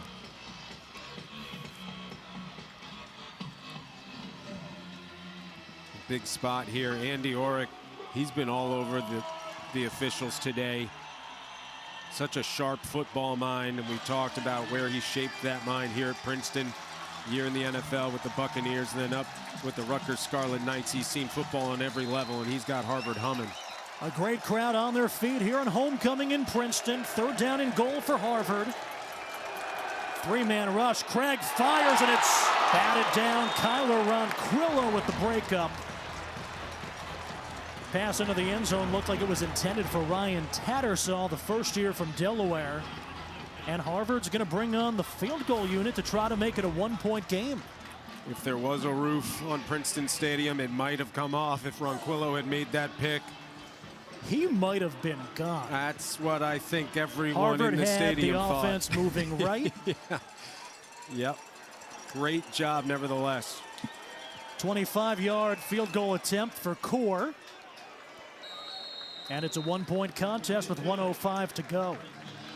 So now if you're Princeton, you get the football back, you have 1 minute and 5 seconds, 2 timeouts, and you get the kickoff to start the third quarter. It's a great spot to be in. I mean, you couldn't blame him if you sat on the ball right now and went to halftime with a 1-point lead against an undefeated Harvard team. I mean, Princeton not only was the second team this season to even score in the first quarter against Harvard, they're the second team to score more than 10 points against Harvard. Never mind in a complete game, they did it in the first half. So everything, relatively speaking, when we came in looking at it on paper, Princeton outpacing expectations. And even that stat, as good as it is, sort of undersells it, because the one team that's put up more than 10 points was Holy Cross. Correct. They put up 24, and at one point late in that contest, it was 45-3. Right. And so a couple of late touchdowns back half of the fourth quarter. And Andy Orrick talked about what these big leads have allowed him to do, which is empty the bench and get people some experience early in their careers. Princeton would love a return here, although Ivy on Ivy, you kick off from the 40, so we rarely see kickoffs playable, and this one no exception off the foot of Kieran Court. Out to the 25, Princeton leading by 1:05 to go in the first half.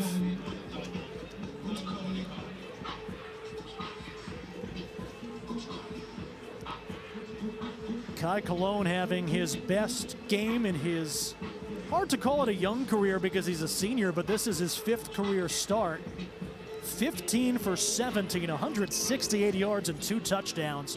He just looks a little more comfortable each week. And it is, in terms of his playing career, he came into the season throwing 1 pass in his career.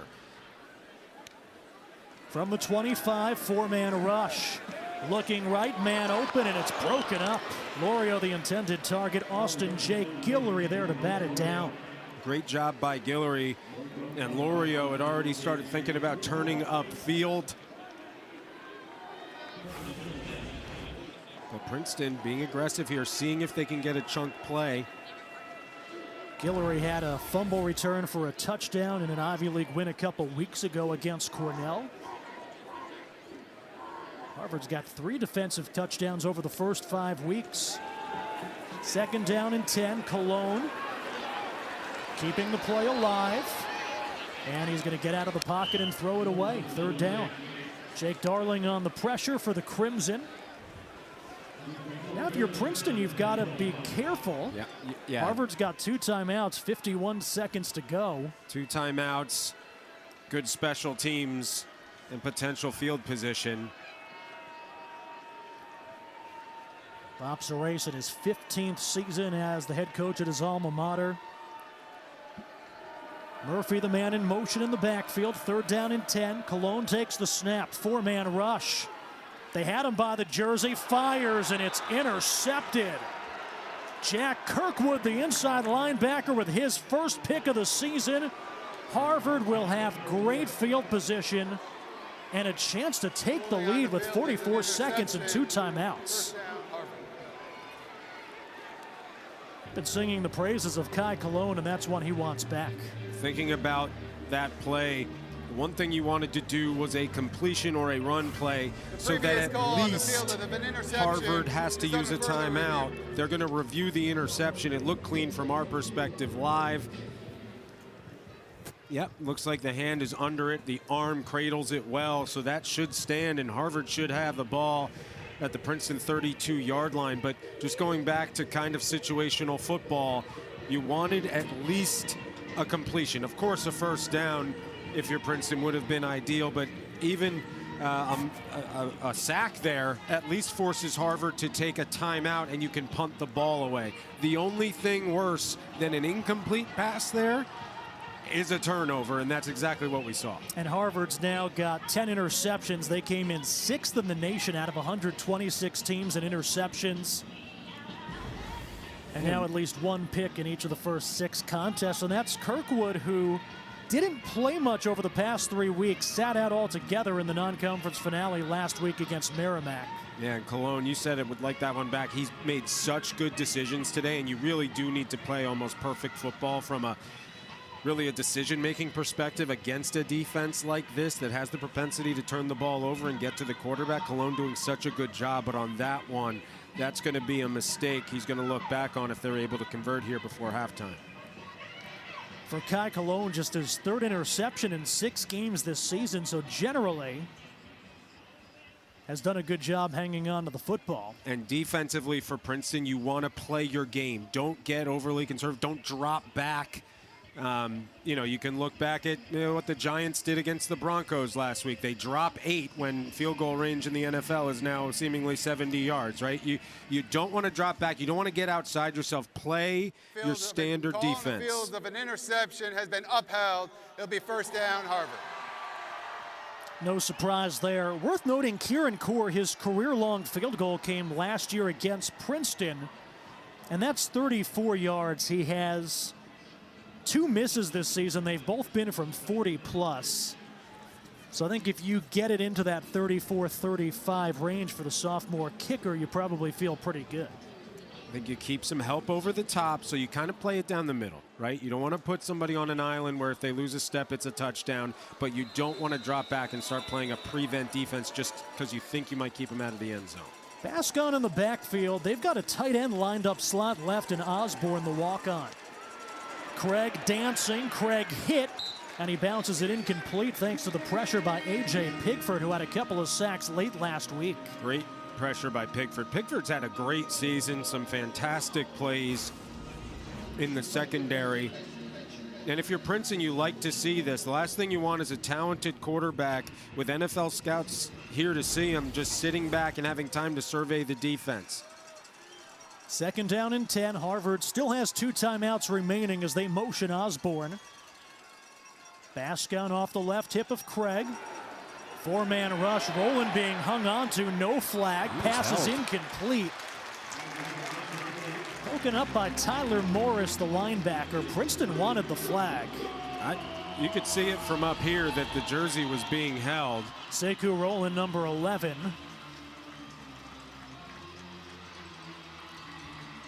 Third down and 10 for the Crimson from the 32-yard line. Sekou Rowland's been really good when he's been on the field in his career. Leads the team, 7 quarterback hurries. 3rd down and 10. Give to Bascon, snakes his way up the middle, has the first down inside the 10, takes a tumble inside the 5, and Harvard set up. Torian Roberts finally chased him down, but that's going to go for 27.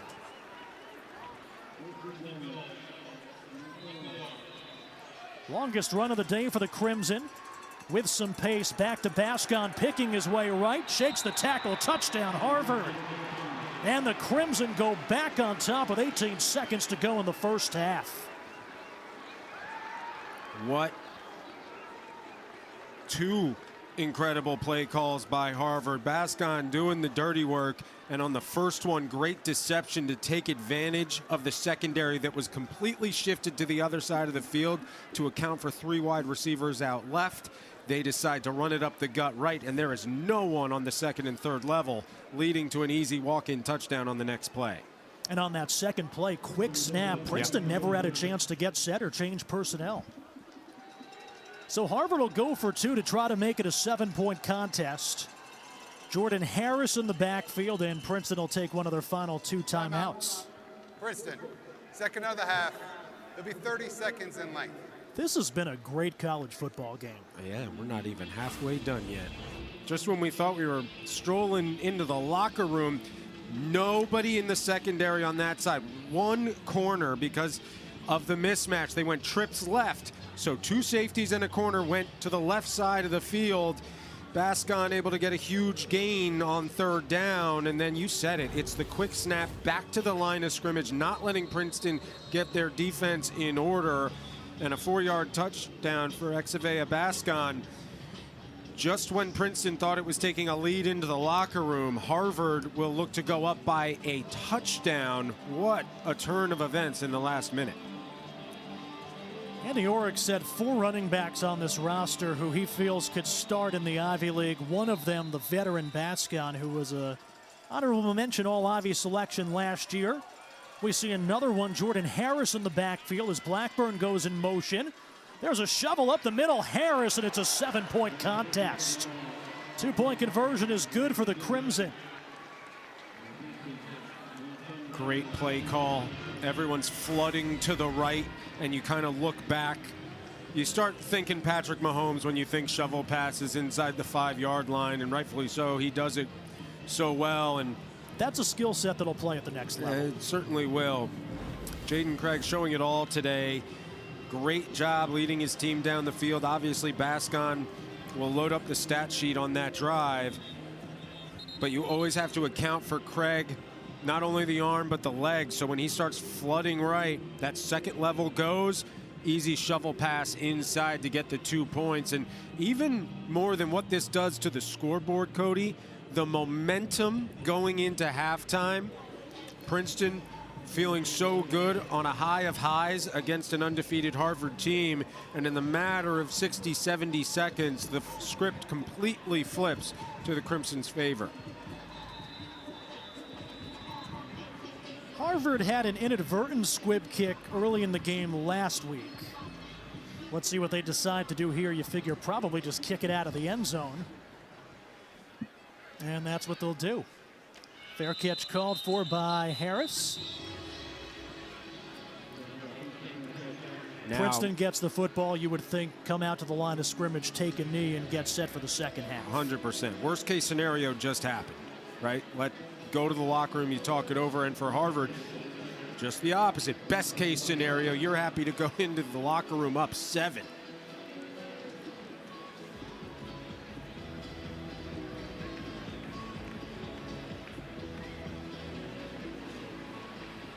Kai Cologne comes out, drops the right knee on the Powers Field turf. Harvard will not take any of the remaining timeouts, so we go into the locker rooms with Harvard up by a touchdown here on the road. A battle between two Ivy League unbeatens, and it's Harvard 21, Princeton 14 at the half. Stephen Cusimano looking to catch up with Harvard head coach Andy Orrick on the way into the locker room. Exciting first half. That was a fun half of football, Dave. I'm exhausted. Can't imagine how they feel. 21-14 in a historic rivalry here with an incredible crowd on a beautiful day in homecoming weekend. As Andy Orrick makes his way over to talk to Stephen, what a seesaw battle through 2 quarters between the Crimson and the Tigers. Great crowd, great atmosphere for college football, and as we get set to head off to halftime, let's throw it down to Stephen.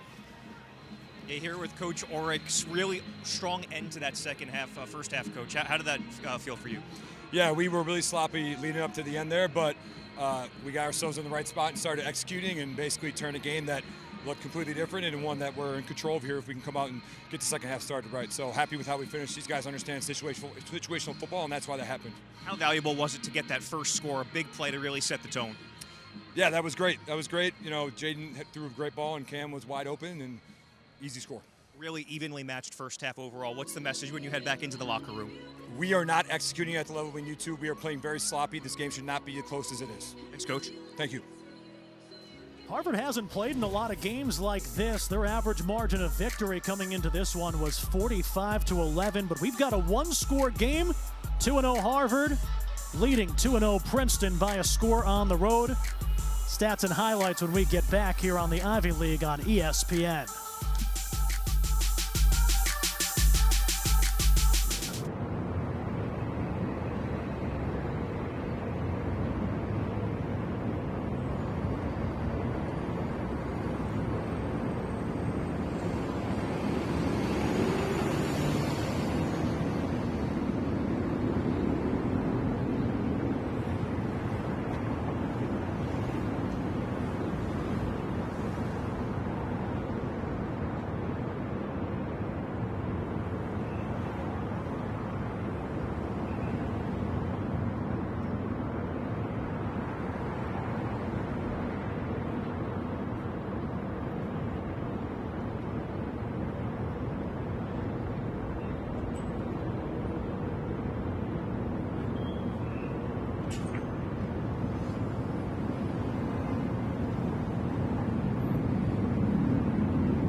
It's week 5 of the Ivy League football season as the Princeton Tigers, looking to improve to 2-0 in the Ancient Eight, travel to Providence, Rhode Island this afternoon as they take on the Brown Bears. Stay together, regardless what happens, but this day today, you gotta go take it. And it's 16 minutes of volume football. And I'll play with every single one of you. I know how good you are, but we have to prove it. It's on us. Play with great energy, great enthusiasm, great passion for each other.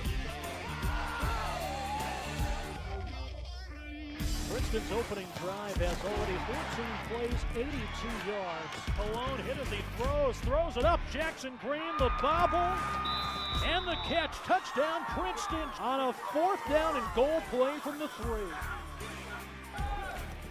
Myers batted up and it's intercepted. Here comes Jalen Jones back down the near sideline.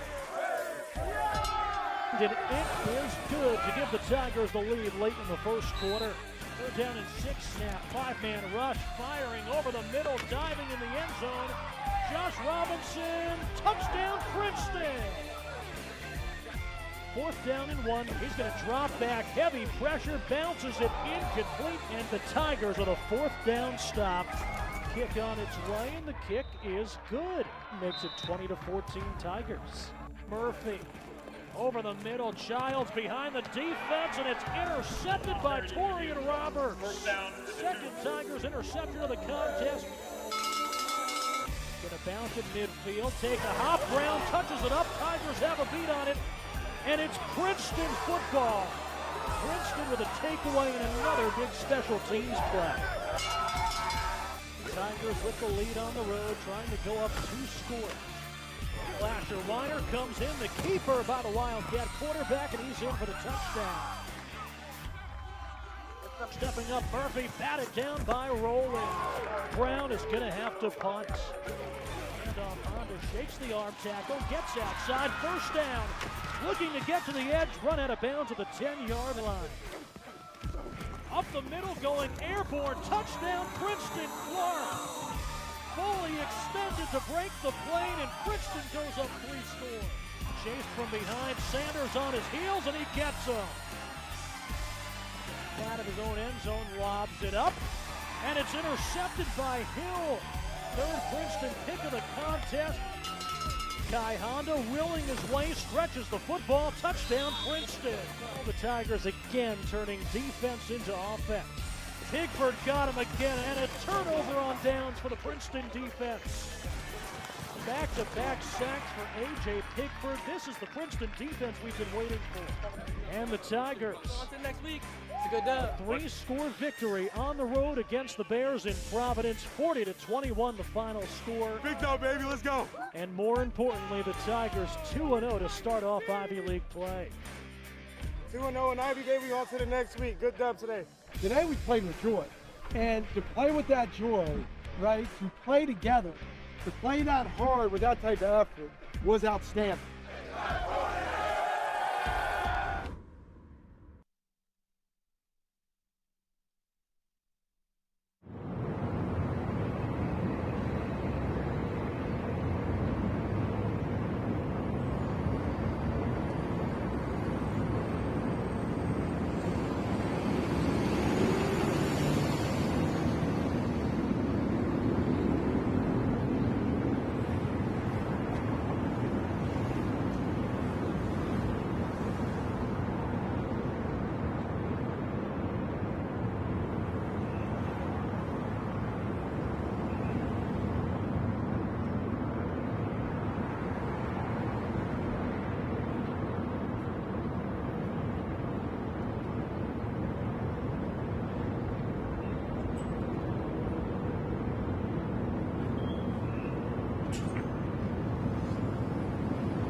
right, y'all ready?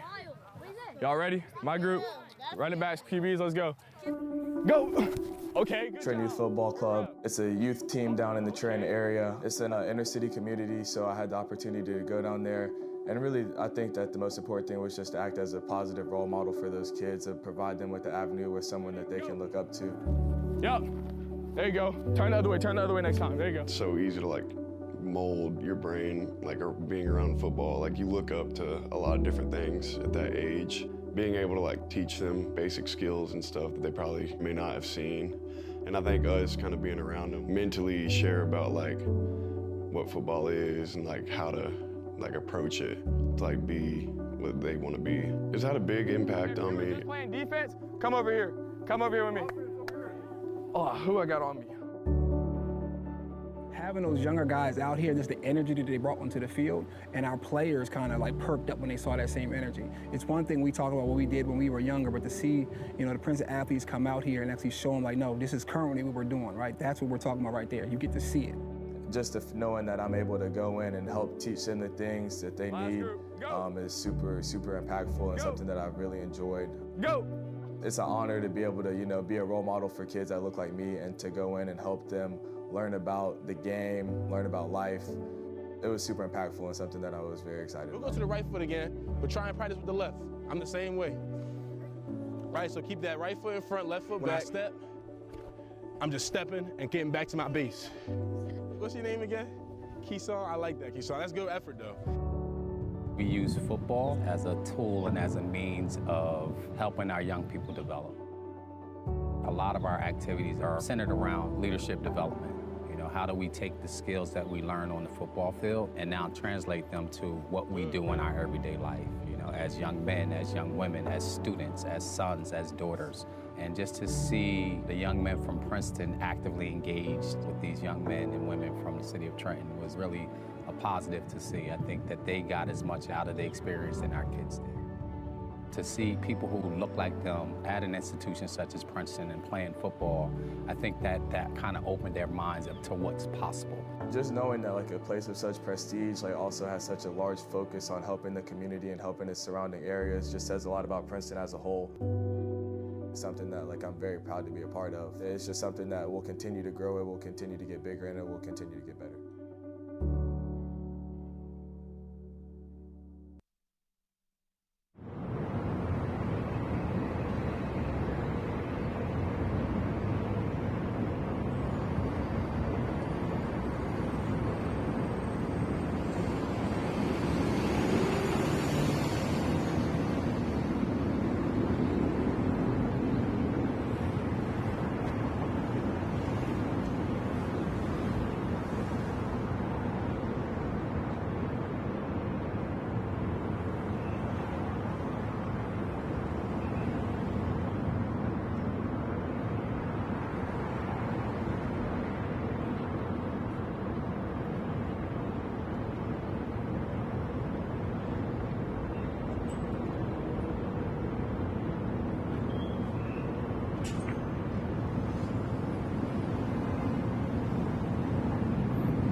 Battle of first place Ivy League teams in front of a great crowd on homecoming in Princeton. At the midway point, it's Harvard with a 21-14 lead on the road as we take a look at our first half highlights presented by Graduate Princeton. Yeah, seesaw battle. Harvard hot out of the gate with a huge 69-yard pass to Henry from Craig, and Harvard looked like it might go up 2 scores. Princeton gets the ball back, and they strike through the air with Besselman from 17 yards. Kai Cologne showing good decision-making early in this one. And then Evan Haney with a huge interception on an island outside, and a good return to give Princeton some solid field position. And from there, it was just Ethan Clark kind of rumbling down the sideline, breaking a couple tackles, and before you knew it, it was 6 for the Tigers.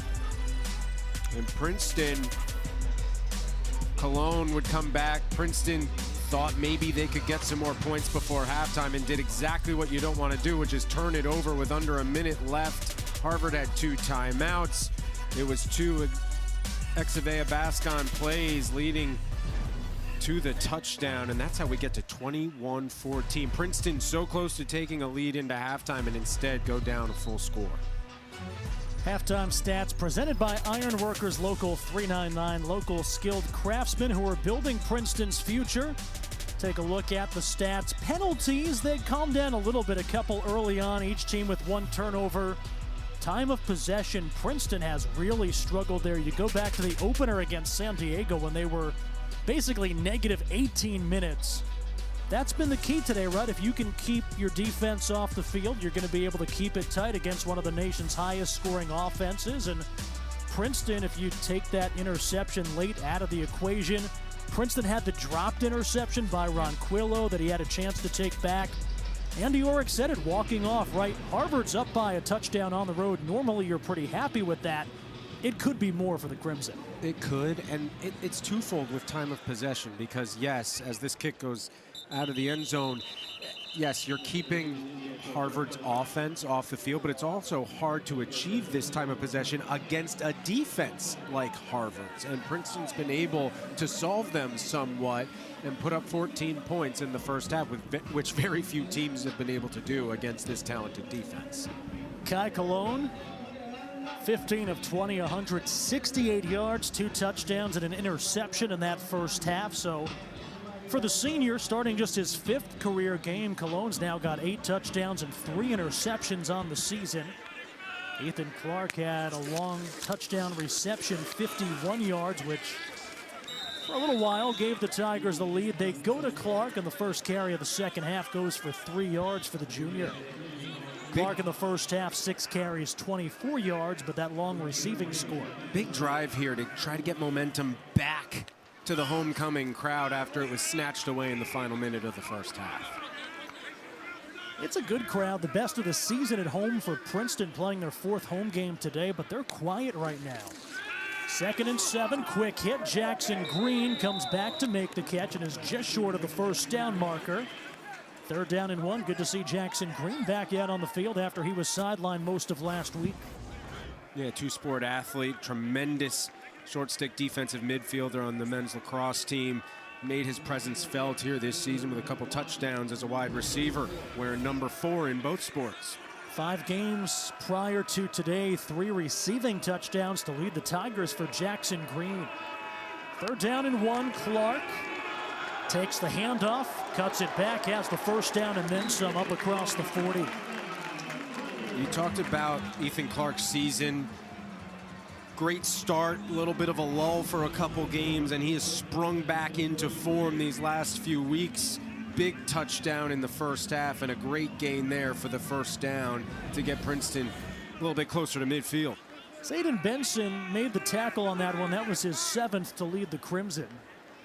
1st down and 10 from the 43-yard line. Cologne changing the play at the line. They've got the tight end Wassler off the right tackle, poor Benny.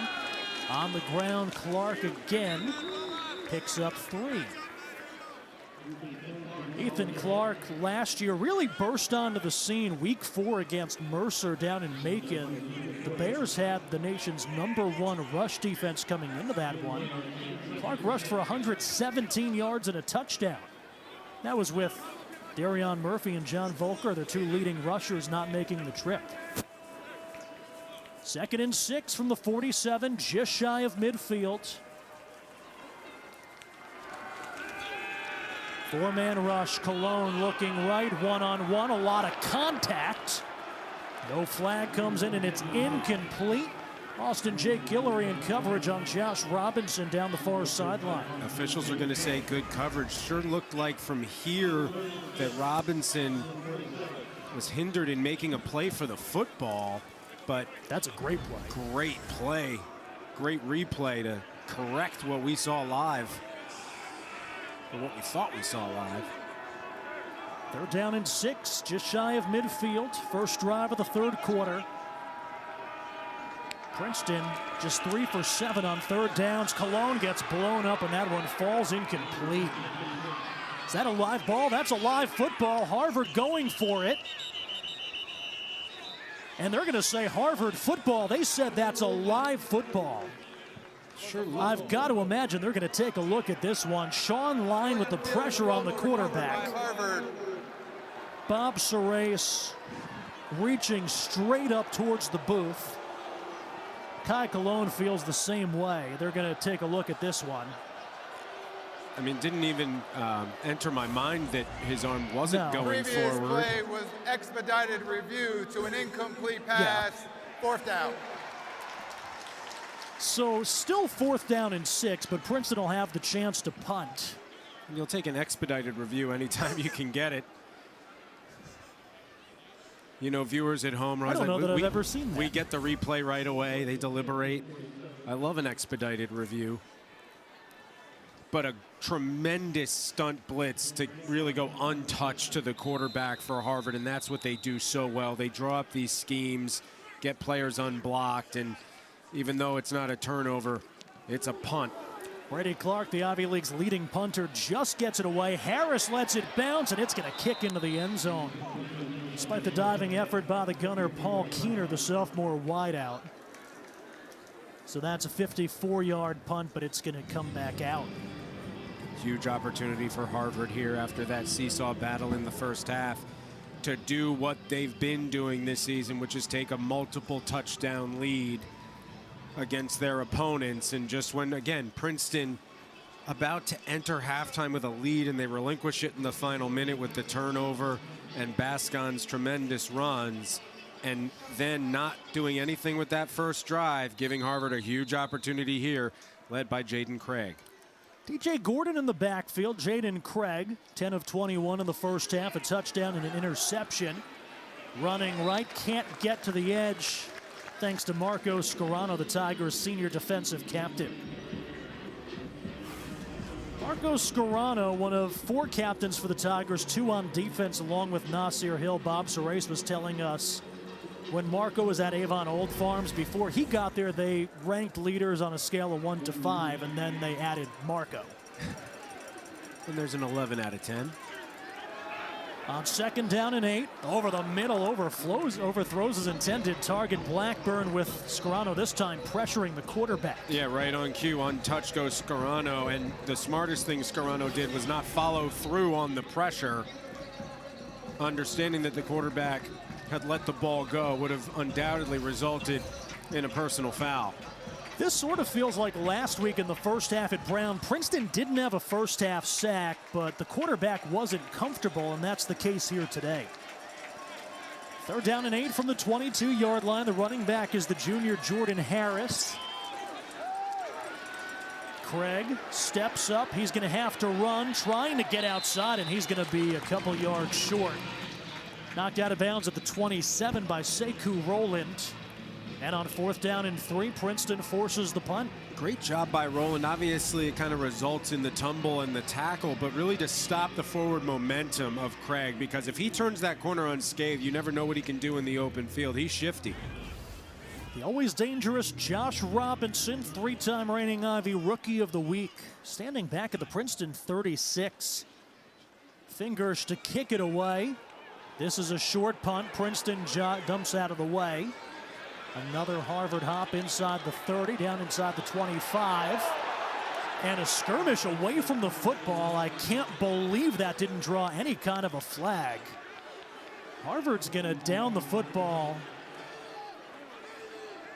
One way or chippy another. Here on Powers Field in a conference game. Battle of undefeated Ivy League teams. Media It'll be timeout Princeton on the football field. when we get back. Being at an Ivy League school, it certainly is more than possible to be both an exceptional student as well as excel in the sport that you choose to pursue. I get to sit in a classroom with wrestlers who go compete at a national level, hockey players who are making it to championships. To watch them succeed, at a national level, it's pretty incredible. I don't think I would be where I'm at if I went anywhere else. It's been really fun for me to just challenge myself and make it to those events and perform and show people that Princeton is a good golf school and you can come here and have all your dreams come true. Very fulfilling, very rewarding. I feel like you're at a world-class level in multiple fields. All these schools have been around for a while. Just kind of getting to see Ivy League put on a national stage is just very, very cool to me. But now I think people are paying a lot more attention to what the Ivy League is capable of and putting some more respect on the league. There's been a lot of success in the Ivy League, and the Ivy League is going to be on the big stage more and more often, and I'm excited for that.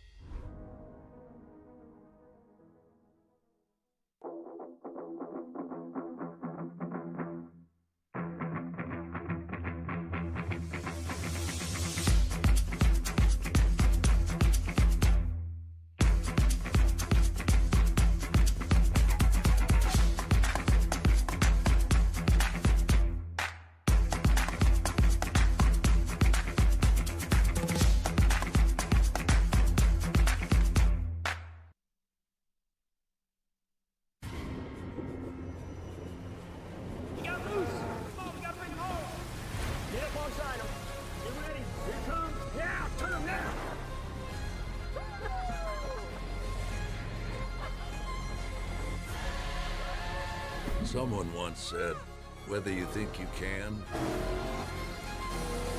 or think you can't, you're right. Once again, 21-14 Harvard here early in the third quarter as the Tigers are down 7 points, but homecoming weekend here, and there is some royalty in the building for homecoming weekend. Former Princeton quarterback and 1972 alum Roderick Plummer was honored at halftime, the first black starting quarterback in Princeton football history, and his last 2 years with the Tigers threw for over 1,400 yards, 10 touchdowns. He was honored on the field at halftime, out there for the coin toss, and it's not just any matchup between Harvard and Princeton. This is the same matchup as 55 years ago, the first ever starting matchup between two black quarterbacks in the Ivy League when it was Roderick Plummer for the Tigers and Rod Foster for the Crimson. Really great to get Roderick back here, and not quite a small army of supporters. Huge crowd, friends and family joining him pregame. Downfield, Keener in stride, deep into Harvard territory.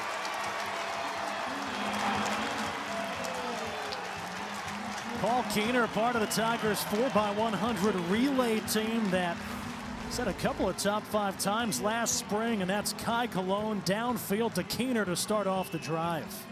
It's funny because you can tell he's a track star because he looks just like Andre Yosevach running that route, which we saw over and over. Huge play. On the ground on first down from the 25, Ethan Clark wrapped up by Sean Line, who's got his team leading 8th tackle of the contest. Princeton's defense giving the offense every opportunity here to go heel to heel with the Harvard Crimson, and what an opportunity after that huge play.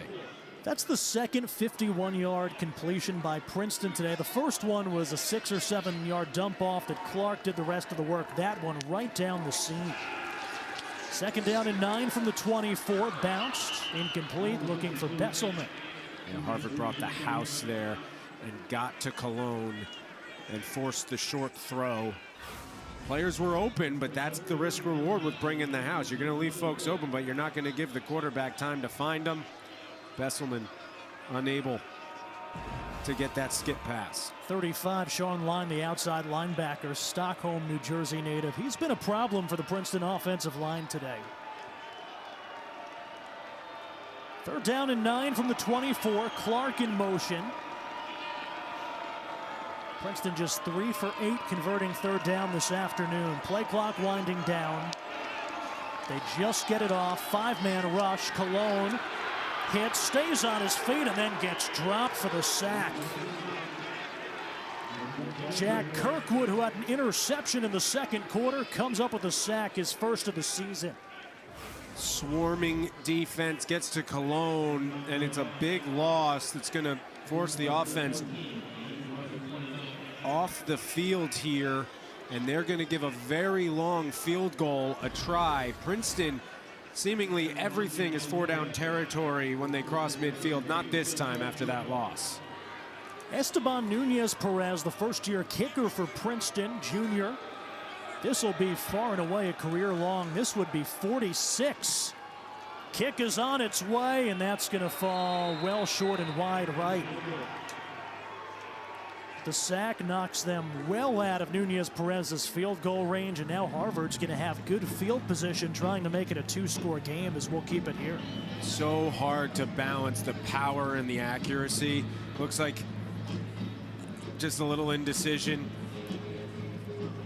Nunez-Perez connected from 38 week 2 against Lafayette. This one would have been from 46. Yeah, he tried to get so much into it that the accuracy doesn't meet the power. So it's short and wide right, and Princeton down 7 gives Harvard the ball at their own 29-yard line. Same score we took into halftime, 21-14, Harvard on top on the road. First down handoff, Jordan Harris. Knocked back to the line of scrimmage by a host of Tigers. Nate Stoll, freshman defensive lineman who earlier this season was an Ivy League Rookie of the Week with the stop. Talked about what Harvard's done, one of 8 remaining undefeated teams at the FCS level. They're ranked the highest they've been in the media poll since 2015. When they fell behind 10-7 earlier, that was the first time they had trailed in a game this season. And they're looking to extend the nation's longest road winning streak. From the 29, running left, cutting it back up is Harris, and he'll get dragged down after a gain of 4. Third down and 6 coming up. The Harvard faithful traveled well on the far side of the field from our view to try to combat the homecoming crowd wearing orange and black. And I'd say they traveled from Cambridge, but we know there's a lot of New Jersey natives wearing crimson today, so some just maybe coming down the turnpike or the parkway. They'll bring in Jones, the nickel back. Sekou Rowland checks in on this third down and 6 situation. Craig looking to go to the air. Rowland nearly got to the quarterback. They dump it off Gilmore, and the tight end first down up to midfield. Tackled by Nasir Hill, but a fresh set of downs for Harvard. Gilmartin's a really tough matchup at 6'4", 235 pounds, now 22 catches on the season. Craig was looking to take a deep shot. Now running right, Rowland couldn't wrap him up, and he's going to tiptoe out of bounds after a 5-yard gain. Not a lot of negative plays with Jaden Craig on the football field. You know what you like with Harvard? They always kind of compound what they do. They get a big play, and then they get right back to the line of scrimmage. Sekou Rowland, the senior linebacker from Philadelphia, down injured. 7:09.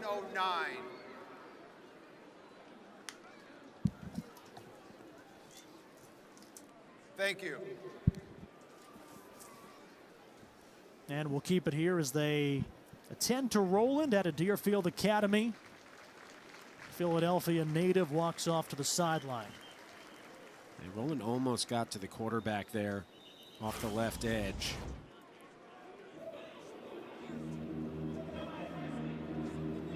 Take a look here. Just dives. Tough to tell what happened, but the best news is walks off under his own power. Harvard football at the Princeton 45 after the completion to Gilmartin. Second down and 5. Isaiah Bullock, the 240-pound running back. First time we've called his name, and he picks up just a yard. He was Isaiah Abbey last year, so not a newcomer, but a new last name, Isaiah Bullock. 6'2", 240-pound senior out of Kennesaw, Georgia. Yeah, that's a big back, and Princeton's able to stop the forward momentum there. And a big third down for both squads here. If Harvard gets more than a yard, they might go for it on 4th, but it's 3rd and 5. 7-point Harvard lead. Bascon in the backfield, 3 wideouts. Craig, clean pocket, fires, complete. Bascon gets cut down on the perimeter by Torian Roberts. Decision time for Andy Orrick. Looks like the decision is send Gil Martin and the offense back out there. Yeah, that's the right call. I think Andy Orrick wants to put an exclamation point on this game right now.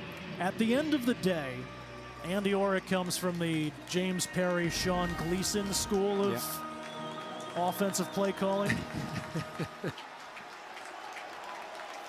Bascon in the backfield, 4th down and 3 from the 43-yard line. First 4th down attempt today for Harvard. Craig looking right, looking left, sees a seam, has the first down as he lowers the shoulder into Roberts. How about that from the senior leader, making no doubt about it as he lowers the shoulder. This has been a heavyweight fight. It has, and Roberts has been getting a lot of work on that side of the field. From the Tiger 37, and Harvard jumped. Dean Boyd on the far side. Offense, number 2, 5-yard penalty, 1st down. 4th Harvard penalty today, 40 yards. Yeah, Harvard just going after that left side of the field, and it's left Torian Roberts with a lot of work, right? He's gotten called for interference, but a lot of good tackles here today from Torian Roberts, handling his assignment quite well thus far. 1st down and 15. Tigers back off Scarano. Play fake, Craig. Dancing, gets buried. Marco Scarano with his first sack of the season. And this is all about persistence from Marco Scarano.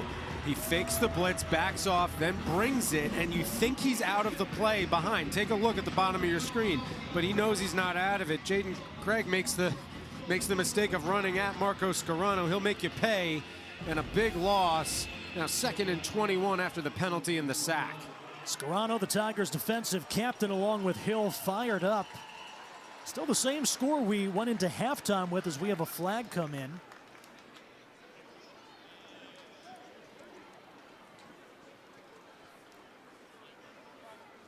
Busy day for Jeremy D'Angelo and his crew here in Princeton. They've done a really nice job today. Illegal substitution. Offense. Broke the huddle with more than 12 players. 5-yard penalty. 2nd down. Andy Orrick pleading his case on the Harvard sideline, but it'll back him up now. 2nd and 26. A huge opportunity for the Princeton Tigers, down 7 on this drive, to try to stop Jaden Craig from putting more points up on the board. Jordan Harrison at running back. They fake it to him. Down the seam. Pass complete. Logan Reska with his 4th catch of the season, and that's going to get him back to the original line of scrimmage. Absolutely huge play. Yes, 3rd and 9. You could call it 3rd and long, but all things considered, from 2nd and 26. You got a shot. This is 3rd and manageable, and like you just said, Andy Orrick, 4-down territory. Talk about the depth, especially at that position. Reska 3rd on the depth chart at tight end and just had a huge catch. Craig looking right, man open. That's Blackburn. Got just to the mark to gain, and that's a 1st down. What a job by the Harvard offense after it was 1st down and 26. What can you say? Tremendous job by the Harvard Crimson, and that is just so defeating to a defense when you think you have this offense on their heels, and in just 2 plays they eat that yardage back up. Things I don't know that I've ever said on a broadcast, complete to the Saskatoon, Saskatchewan native. 1st down and 10. Craig looking to take a shot. Gilmartin gets sandwiched and the ball pops loose. Incomplete pass. Nasir Hill laying the lumber. Good Gilmartin's accuracy. big body, 6'4", 235. Good accuracy by Craig. I mean, that's a tight window, but it's just two Tigers are able to jar it loose.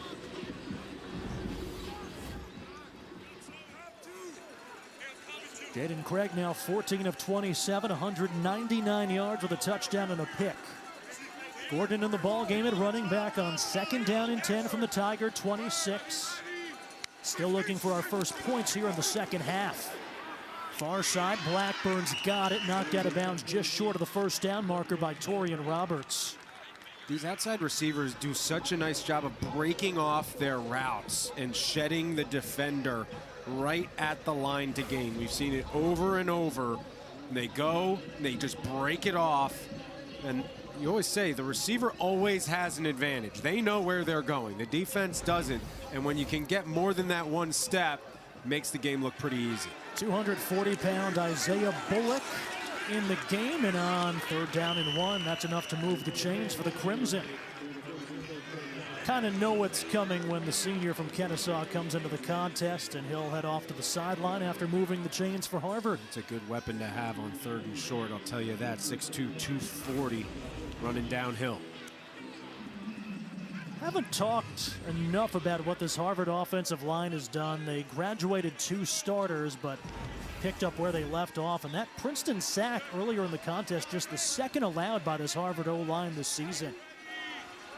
1st and 10 from the 14, man in motion. They give to Bullock, who stayed in the game. Down to the 9-yard line. Gain of 5 on the first down carry. Bullock out of Sprayberry High School, Marietta, Georgia, had 3 touchdowns in Harvard's first 2 non-conference victories against Stetson and Holy Cross. Those games allowed them to go really deep down the depth chart. And Bullock's been a factor here today in the second half. 2nd and 5, Kaufman in motion. Tight end and as a blocking back, give to Bullock. Brought down at the 6 by Chase Christopher. 3rd down coming up. If you're Harvard here, you really want to play risk-averse football and just not turn it over, right? 3rd and short, it's 4-down territory, so 2 downs here. Just run it downhill. Keep giving it to Bullock, and it seems like eventually you're going to rumble into the end zone. And it's a game where there haven't been a lot of possessions. Right. For Harvard, the goal right now, go up 2 scores. Yeah. Big 3rd down and 1. They've got Bullock in the game. Osborne, the tight end, lined up right. Craig on the keeper. 1st down towards the goal line.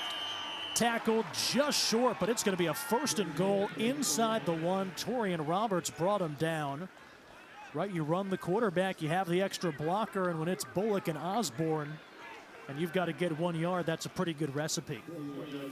Yep, 10 seconds to go here in the 3rd quarter. See if they score on this side of the field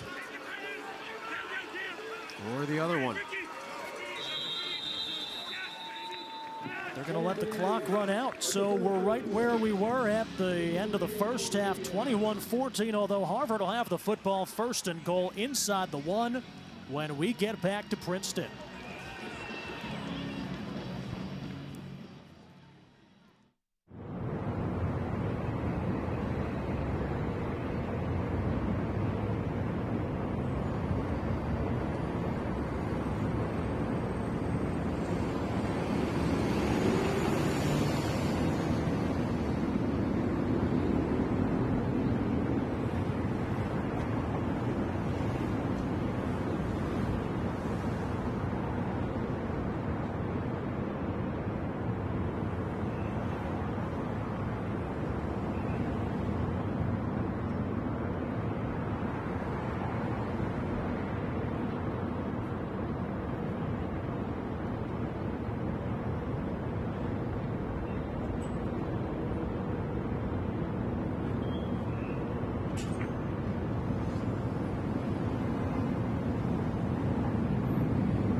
Take a look at the out-of-town scoreboard last night. All Dartmouth up in Hanover, 4 touchdowns, 3 on the ground by Dartmouth quarterback Grayson Saunier. Elsewhere, Yale pouring it on to Penn in New Haven. Dante Reno, 3 touchdown passes, 2 of them to Nico Brown, who's got 121 receiving yards, and it's Brown with a 10-7 or 10-6 lead in Ithaca at the half. James Murphy, 15 of 23, and Ty Pezza for the Bears, over 100 yards receiving in the first half. Back here in Princeton, Harvard trying to go up 2 scores. It'll be first down and goal inside the 1. Isaiah Bullock in the game. They give to Bullock, and he walks in for the Harvard touchdown. First points for either team here in the second half, and the Crimson go up 2 scores here early in the fourth quarter.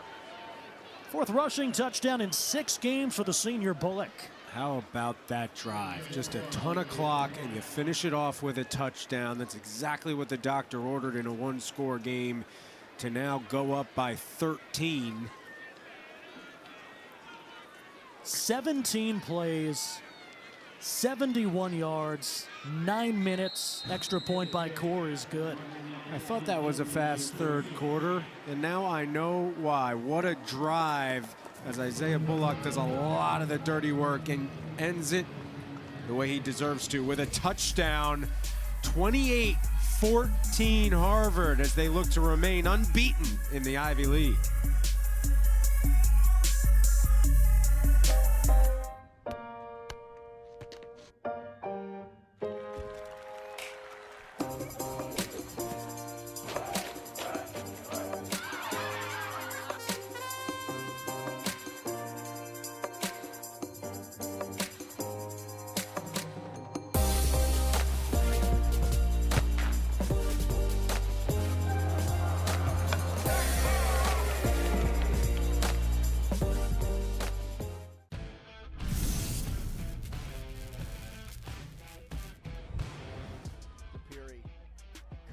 Chases it down. Solo effort.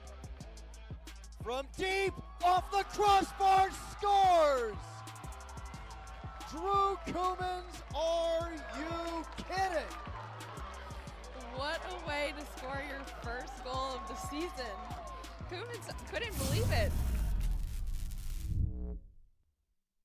School spirit is to be proud of where you come from. Camaraderie, energy, family. 10 years ago, Graduate Hotels was founded on the idea that school spirit stays with you wherever you go. To celebrate, we brought together a marching band of students past and present who embody the true meaning of that spirit. Meeting for the first time in Princeton, New Jersey, the band shares their stories and reminds us that no matter where we come from or where we're going, we are all students. I don't care what school you go to, the spirit never dies. 1, 2, 3, 4.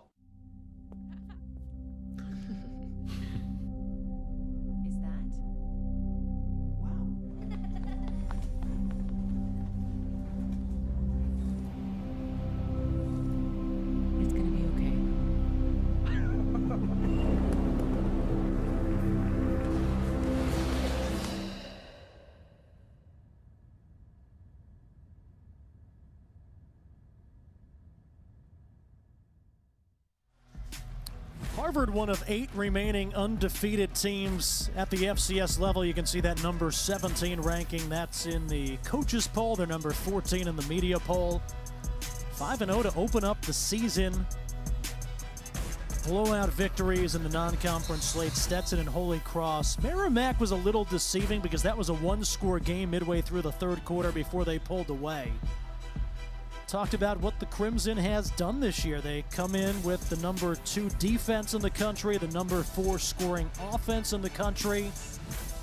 Princeton about to get the football back after Harvard goes up 2 scores for the first time today. And if you're the Tigers, Dave, pretty much a must score, but you've got to make sure that you don't try to force anything. Correct.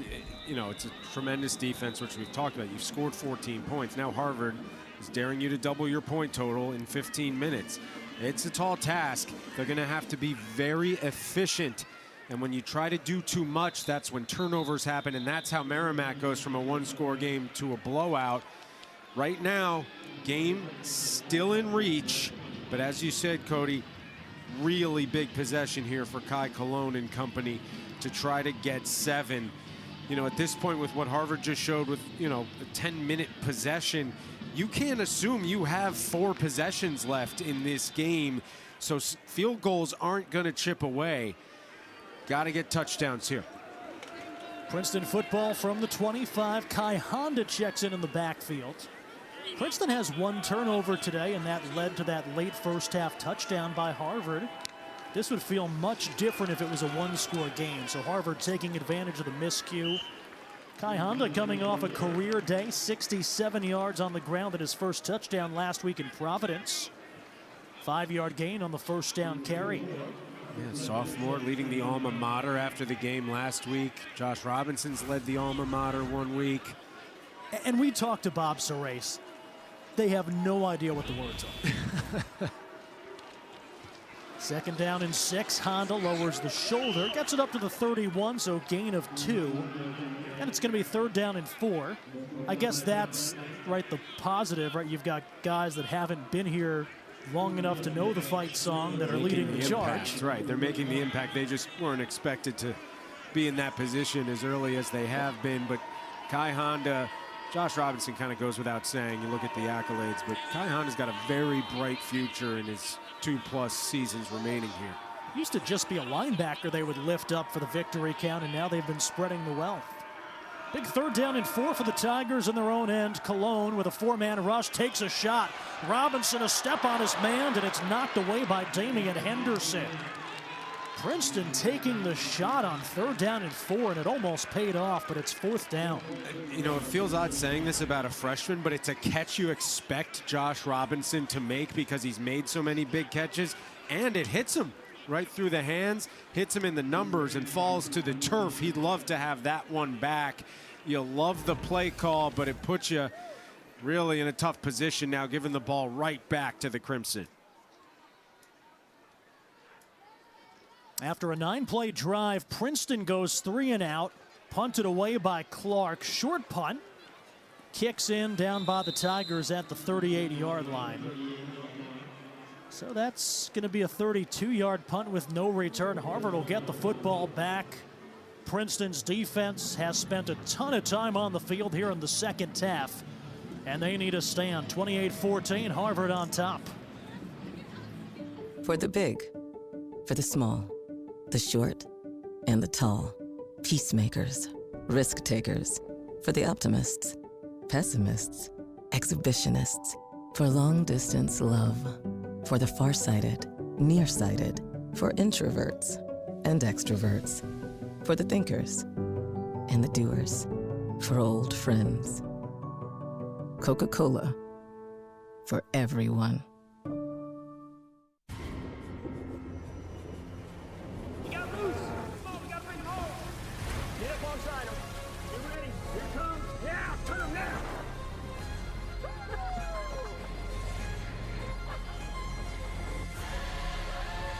Someone once said, whether you think you can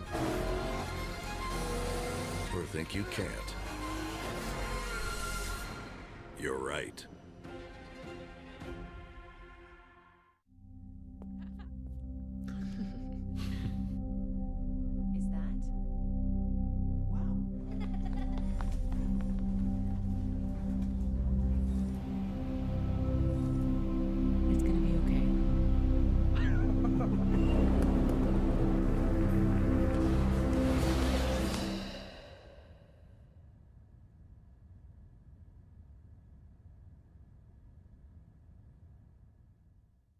Walk a mile in our shoes, from the classroom to the locker room.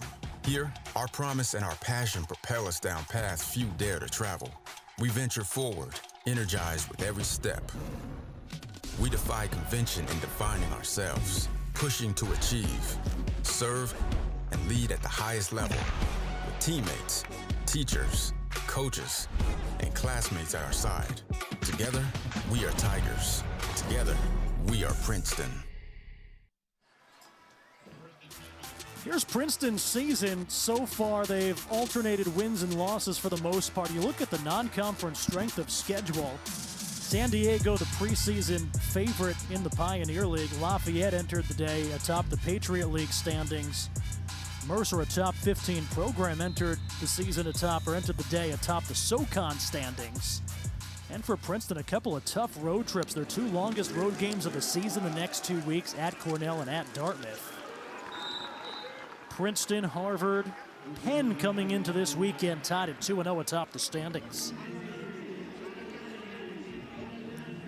Yeah, the Ivy League, you know, we looked at that out-of-town scoreboard. If the results hold and Harvard holds on, you know, and Penn loses to Yale, Harvard has that game of separation it's been looking for. Jaden Craig looking right, fires complete. Ryan Tattersall, and that'll move the chains. Casey Etienne Jr. brings him down. Jaden Craig, last year up in Cambridge, a career day against Princeton, 345 yards and 4 touchdowns. That last one complete to Tattersall, the first year from Wilmington, Delaware. A very good quarterback at Wilmington Friends. Yeah, comes from a football family, a big name down in Delaware. His brother plays for Yale. Up across midfield to the 47.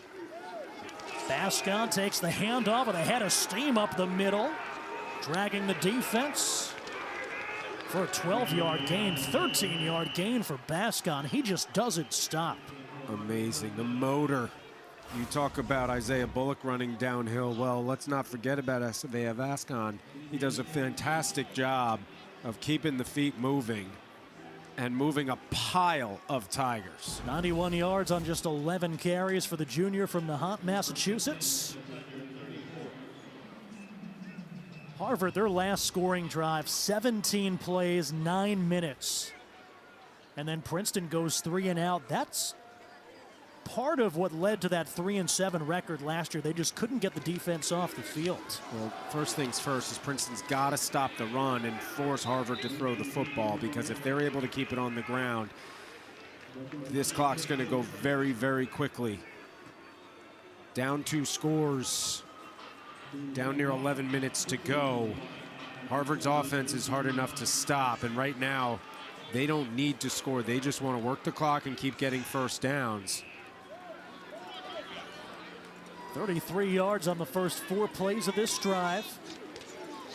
They'll keep it on the ground with Bascon. Runs right into the arms of Sammy Lamont, the senior safety, a Massachusetts native. But a first down. And Exavea Bascon with that rush is a 13th of the day, over 100 yards. So for Harvard, their leading rusher the last 4 weeks, it's been Jordan Harris, then Bascon, then last week DJ Gordon. And this week back to Bascon, 3 or 4 running backs with different strengths. And you said it earlier in the broadcast, Andy Orrick says, I have a running back room that could all start in this league. Princeton not far from it. I mean, they've got 3 great running backs as well that they rotate in. It's a good problem to have.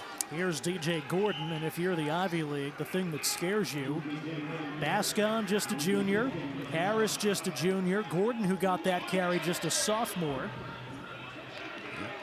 Craig will graduate as a senior. A senior at a Seton Hall prep. Curious to see what happens with Craig, because he's on track to graduate but didn't play his freshman season. So we talked about it earlier. Expected to be in the mix when the NFL draft comes around as one of the top FCS prospects. Handoff DJ Gordon right up the seam, down inside the 10, and another Harvard first down. Yeah, it will be interesting. You know, when you have that extra year, we saw what Jalen Travis did. Got his Princeton degree, went to Iowa State, gets drafted by the Colts. He's on the 53-man roster. You can get pretty creative, and you can, if you feel you need to, go prove yourself at the FBS level. Not sure if Jaden's going to need to. Another methodical drive that started with a short field for the Crimson. First down and goal from the 9. Caden Kaufman, the man in motion with Gordon in the backfield. Gordon, misdirection right up the seam, drags the defense into the end zone. Touchdown. He took Marco Scarano with him for the 9-yard scamper. And Harvard extends their lead out to a 3-score advantage. This is looking a lot like last week's Merrimack game, where it was a one-score game, and then all of a sudden it wasn't. And just like that, Harvard makes the most out of 2 drives in a row and goes up 34-14, looking to make it 35 with the PAT. We talked about the running back room. Harvard today has 5 touchdowns, 3 of them courtesy of 3 different running backs, Bascon, Gordon, and Bullock.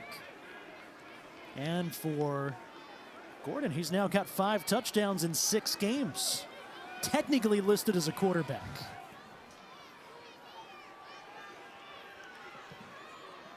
Kieran Core's extra point is good, and that makes it 35-14 Harvard with 9:04 to go here in the 4th quarter. You heard Andy Orrick before halftime. We asked, what's the message to the team? He said, it's sloppy football. It shouldn't be this close. Well, it's not that close anymore, folks. Harvard undefeated, looking like they may stay that way, 35-14.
Has been so efficient on the ground, even a little bit of trickery earlier in the game. We saw it with the reverse to get outside. Exavea Bascon has been unstoppable. Triple-digit yards rushing. 2 huge plays before the half to get them the lead back. Isaiah Bullock has been a beast. They can do it every which way, and they have great depth and versatility. It's a lot of fun to watch. See at the bottom what they've done today. That running back room, 212 yards, 3 other 5 touchdowns have come on the ground courtesy of 3 different players. Every week it's been somebody else. Bascon, leading rusher so far today. He's got 101 yards on the day, and right, you have these long sustained drives where you keep the defense out there and you wear down the defense, and then you can bring in a fresh running back. It's amazing. I mean, to have the depth, to be able to rotate 3 guys in and have each one be your leading rusher week after week after week. Like I said before, it's a great problem to have. Really, both teams today have it. It was interesting when Andy Orrick got the job last year. He retained a good portion of the coaching staff. Both of their coordinators, Mickey Fine on offense and Scott Larkey on defense, holdovers from when Tim Murphy was the head coach. You have that consistency combined with a senior quarterback and a deep stable in the backfield. That really opens up the playbook. From the 25, Cologne rolling out, and he's just going to spike it at the feet of Darion Murphy. And Andy Orrick's done a fantastic job. You know what's really hard? Taking over for a coach whose name is on the field that you're playing at home, right? Every time he's playing at Cambridge, he's playing on Tim Murphy Field. It's a lot to live up to, and he's doing it. You're an outsider. Yep. You come into Harvard. You get hired over 2 Harvard alums who are on the staff.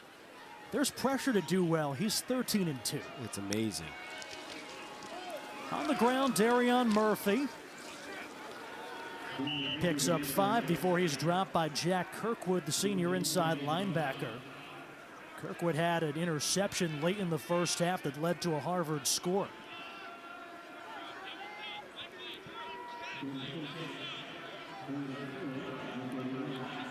As we take a look at Andy Orrick on the far sideline, a big 3rd down for his defense. 3rd down and 4. Princeton down 3 scores with 8.5 minutes to go. Quick slant, Besselman, 1st down. Just shy of midfield, brought down by Damian Henderson, but Besselman's got his 3rd catch. Great read by Kai Cologne right off the snap. Besselman had inside leverage. Cologne recognized it and delivered a beautiful pass for the 1st down into a tight window, but there wasn't press coverage. He recognized it, slung it in there. With Murphy in the backfield, they motion Robinson. Play fake, Cologne with 5 men rushing is going to take off and picks up 8 or 9 yards, brought down by Kirkwood in line. Again, good recognition.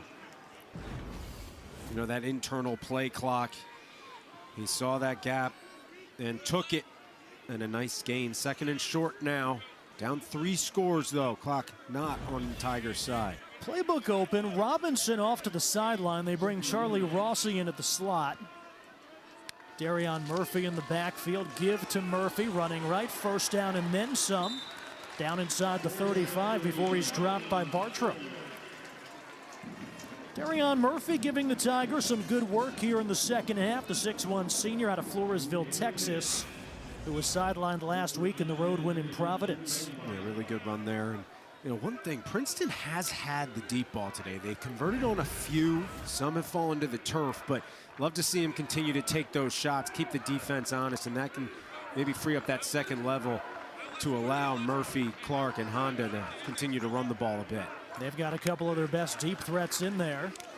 Instead, they'll keep it on the ground with Murphy.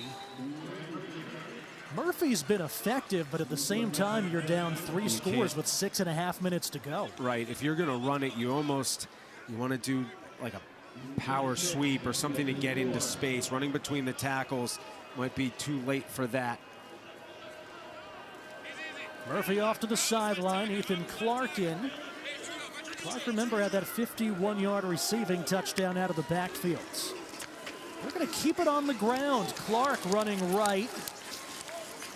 And a 1st down. At some point, if you're Princeton, you're just going to run out of plays. Well, now you've run it a lot, right? You want to mix it up. You want to keep the defense honest, right? Maybe bait them so that the play action could work, but you can't just run the ball. You've got to take a shot here as Besselman goes wide out left and Robinson in the slot. Green out to the right. Got to take a shot here, maybe at the seam at Robinson and see if you can get a quick score. Running some clock. They're going to keep it on the ground again. Clark running right, and that's going to keep the clock moving. And this is like 3 minutes of run plays. This is befuddling. Yeah, it's really putting yourself in a hard position. You have to strike really quickly to know you have a shot with a 2-score game to force a turnover. This isn't a 1-score game. 2nd down, Clark up the middle. And another 1st down as we drop inside 5 minutes to go.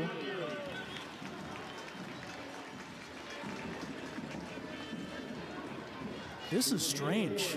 You almost expect a trick play or something to pop out here. Got to take a strike at the end zone.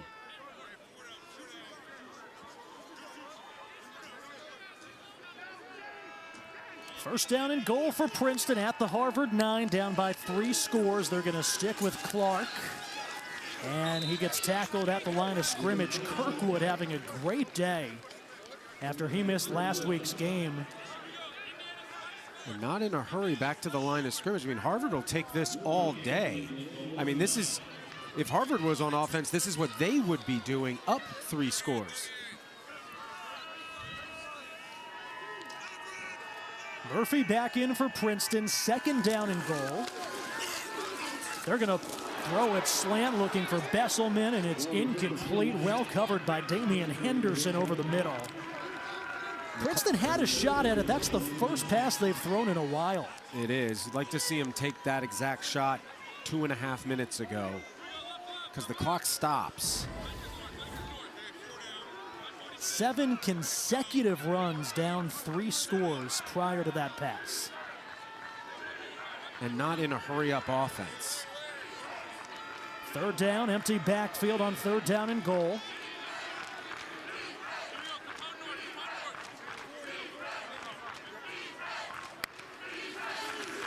Quick hit right side and a bouncer at the feet of Murphy. They sent the house from the left side.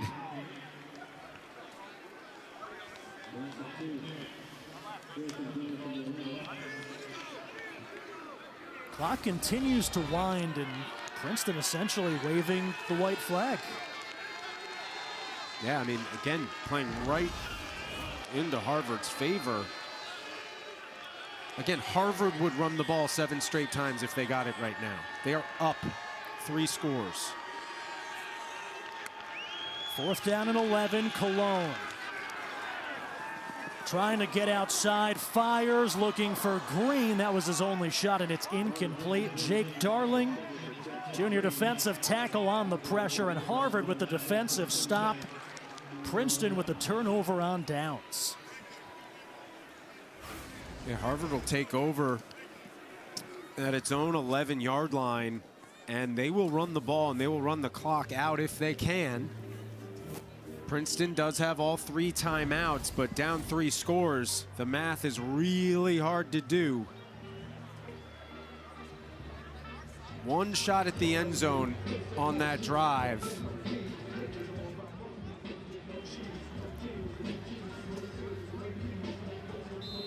This was a 7-point game at the half. We went scoreless through the 3rd quarter. Harvard, much like they've done a couple times this season, a little bit of separation in the 2nd half. 1st down, carry by Bullock back to the line of scrimmage.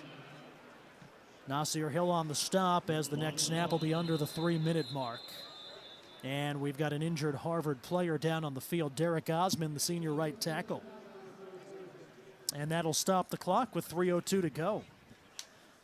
Harvard's played a great 2nd half. I'm really curious what the mindset was. There was obviously a plan. Yeah, I mean, I think you're trying to break one and lean on the big guys up front to create a hole. But if you're going to run the ball 7 consecutive times, you've got to get back to the line of scrimmage and snap the ball. You know, that was minutes and minutes coming off the clock when, again, if it was a 4-point game and that's the goal, was to drain the clock and see if you can score and not leave Harvard with time. But that's simply not the situation that this game is or was in at the time. So Princeton, with those runs, again, the math of point differential and time on the clock, you know, the probability just absolutely spirals. Derek Osman off to the sideline, so the teams head back out onto the field with 3:02 to go. Harvard, barring a disaster, will extend the road winning streak to 6 games. That is the longest in the nation at the FCS level. Really hard to win on the road. Yeah, they've done a tremendous job. It doesn't matter if they're in Cambridge or anywhere else in the country. They know how to take care of business. They'll wind the clock under 3 minutes. Harvard showing some patience with Bullock in the backfield. Craig today 16 of 29. Princeton does have all 3 timeouts. Bullock, handoff, he's gonna break it. Isaiah Bullock up across midfield, and he gets tripped up by the 45-yard line, but the burst of speed will move the chains. I'm just glad to see Bullock hop back up, because it looked almost like a non-contact injury the way he pulled up on himself, and we'll just call it the turf monster, and glad it's nothing more than that. Hobbling a little bit after breaking that run. 48 yards into Princeton territory for Bullock. A tremendous run, but I think the best news is when you see a running back pull up untouched like you see right there, a lot of times they don't pop back up. So great news for 27 and a heck of a run. 2-minute timeout, so we will step away. Harvard will have the football. First down and 10 of the Tiger 44, up by 3 scores.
Away here in the second half as we welcome you back to homecoming in Princeton. Well, Dave, heading into this contest, 3 teams entered the day 2-0 atop the Ivy League standings. It was Harvard, it was Princeton, it was Penn. Penn down by a couple of scores midway through the 4th quarter up in New Haven against Yale. Harvard 2 minutes away from sewing up their 6th consecutive road victory. And it looks right now like when the dust settles at the end of today, Harvard will be alone atop the Ivy standings with 4 weeks to go. Yeah, tremendous effort through 6 games, or almost 6 games, for the Harvard Crimson. Also be interesting to see where they land in the national rankings, as they should expect to continue to climb. And in a year where the Ivy League champion plays in the FCS playoff for the first time ever, Harvard loves that 1-game cushion. On first down, the give is to Harris, and he gets dropped for a loss of 3 by Nasir Hill, the senior captain. Pleasantville, New Jersey native out of St. Augustine. And, you know, kind of a secondary benefit of the champion, you know, playing in the playoffs is that we're not going to have these 3-way ties anymore, right? Like, there's going to be a clear-cut winner. You're playing for something more than the last game of the regular season. And that's not to diminish all the Ivy League championships we've had, but there's definitely a little extra juice this year. There were some questions, right? 5-0, the lopsided point differential. There were some questions coming into today. Is Harvard this good? Because the strength of schedule hasn't been top half in the country. They haven't played any really good teams in non-conference play. Princeton coming into this one a pretty good team at 3-2, and Harvard extending the lead here in the second half. Yeah, 3-2, and you know, losses to 2 very good teams. And Harvard, you know, a tough test this week against Princeton. They've been passing with flying colors after, you know, really since 1 minute left in the first half. But then next week, that's one that's been circled on calendars coming into this season. Harvard and Dartmouth. That's a big one, especially after what we saw from Dartmouth last night. 49-3, the Dartmouth victory at home against defending Ivy champion Columbia. This will likely be the final play of the contest. Craig will keep it on the ground. Jordan Harris wrapped up by Rowland and knocked down to the turf on third down. Princeton's got 3 timeouts. They will not take them in the Harvard Crimson. That's got to feel good for Andy Orrick, the Princeton Tiger, longtime Princeton football assistant coach. And Harvard comes on the road. They pull away in the second half and make it 6 straight on the road. Harvard knocks off Princeton for the 2nd consecutive season to go to 3-0 in Ivy League play. And barring a comeback on the road by Penn up in New Haven, it looks like on the bus ride home, Harvard will be alone atop the Ivy League standings with 4 weeks to go. Yeah, it's homecoming weekend for all the Princeton alums. Just most of them aren't wearing a Harvard logo on their hats, but Andy Orrick's doing just that, coming back to his alma mater on homecoming weekend and defeating the team he played for and coached for so many years, the Harvard Crimson. A back and forth battle in that first half, but no doubt in this second half as Harvard reigns supreme and carries that undefeated record another week into an epic clash with Dartmouth a week from today. 35-14 the final score. It was a 7-point game at the half as we went back and forth a couple of times in the second half. Exavea Bascon, the leading rusher for the Crimson, who put up 259 yards and 3 scores on the ground to improve to 6-0 on the season and 3-0 in the Ancient Eight. Andy Orrick, first time he said he stepped foot inside Princeton Stadium since he left Princeton to go to Rutgers back after the 2019 season. His Crimson now 6-0 here in 2025, and he's now 14-2 as the head coach in Cambridge. As we catch up with our player of the game, Exavea Bascon, let's send it down to Stephen on the sideline. Standing by with Exavea Bascon, 13 carries for over 100 yards. What was working for you today? First off, I got to thank my Lord and Savior, Jesus Christ. What was working was the O-line. The O-line was blocking it excellently. They were doing a great job out there. Just able to provide the holes, and I was able to just execute off of their great blocking. So. And 3 touchdowns on the ground from 3 different players, including yourself. What does that say to the depth of your backfield? I think it speaks to our coach, Coach Falaki. He's, since he's come in, he's done an excellent job managing all of us and playing all of us. And it's super just awesome to have a unit working all together. And, it's tough for opponents, to game plan for us, because who are they going to focus on? They can't focus on one, so. And this was a close game in the first half. Princeton had the lead in the second quarter. What changed late in that half and in the second half as well? Yes, sir. I think it was just building off our head coach's statement of just being the more physical team. That's what he lives by, and I think it feeds off to us, that energy. So we come out and we try to play as tough football as we can, and we just try to out-physical them. And, from that, we just see the results, and that's being able to put up a lot of points on them eventually. And obviously a big conference win. What kind of statement does this make entering kind of the final stretch of the season? Yes, sir. I think it's just great for us to, feel some adversity early on and overcome that. And I think, it's just beating a really good Princeton team. I think they showed out pretty well this year so far, and being able to compete with them and just do that sets the tone, I think, for the rest of the year, and we know what we're capable of. But focused on next week now, and going to just take a nice bus ride back to Harvard and, Great stuff, Xavier. Thank you so much, and best of luck down the stretch. Thank you, sir. Nice to meet you. Exavea Bascon, our player of the game, presented by the Ford Motor Company. Andy Orrick, victorious in his return to Princeton, and as Exavea said, a lot of praise, a lot of credit to go around in this 35-14 Harvard victory. Yeah, a lot of build-up for this one with both teams coming in kind of unblemished in conference play. And could Princeton, make a statement with people looking at this? Is Harvard as good as their record is? Well, they proved it in this second half. The defense played outstanding football. You look at the running back room and the depth and how they're able to just put a fresh back in there and power to the end zone. Jaden Craig, one of the best quarterbacks at this level of football, We're going to see them on Sundays, and Harvard, they're going to do some damage. And if they can get through the Ivy League, maybe they can make a run as the Ivy League takes a trot into the bracket for the first time. 35-14, the final score as Harvard ruins homecoming here at Princeton. A hard-fought road victory for the Crimson. They extend the nation's longest road winning streak to 6 games and, more importantly, improve to 6-0 on the season and 3-0 in the Ancient Eight to stay atop the Ivy standings with 4 weeks to go. For my broadcast partner Dave Giancola and Stephen Cusimano and our entire crew, I'm Cody Crushell saying so long from Princeton, where the final score Harvard 35, Princeton 14. All games airing on the ESPN networks are streaming live and archived on the ESPN app. This has been a presentation of ESPN.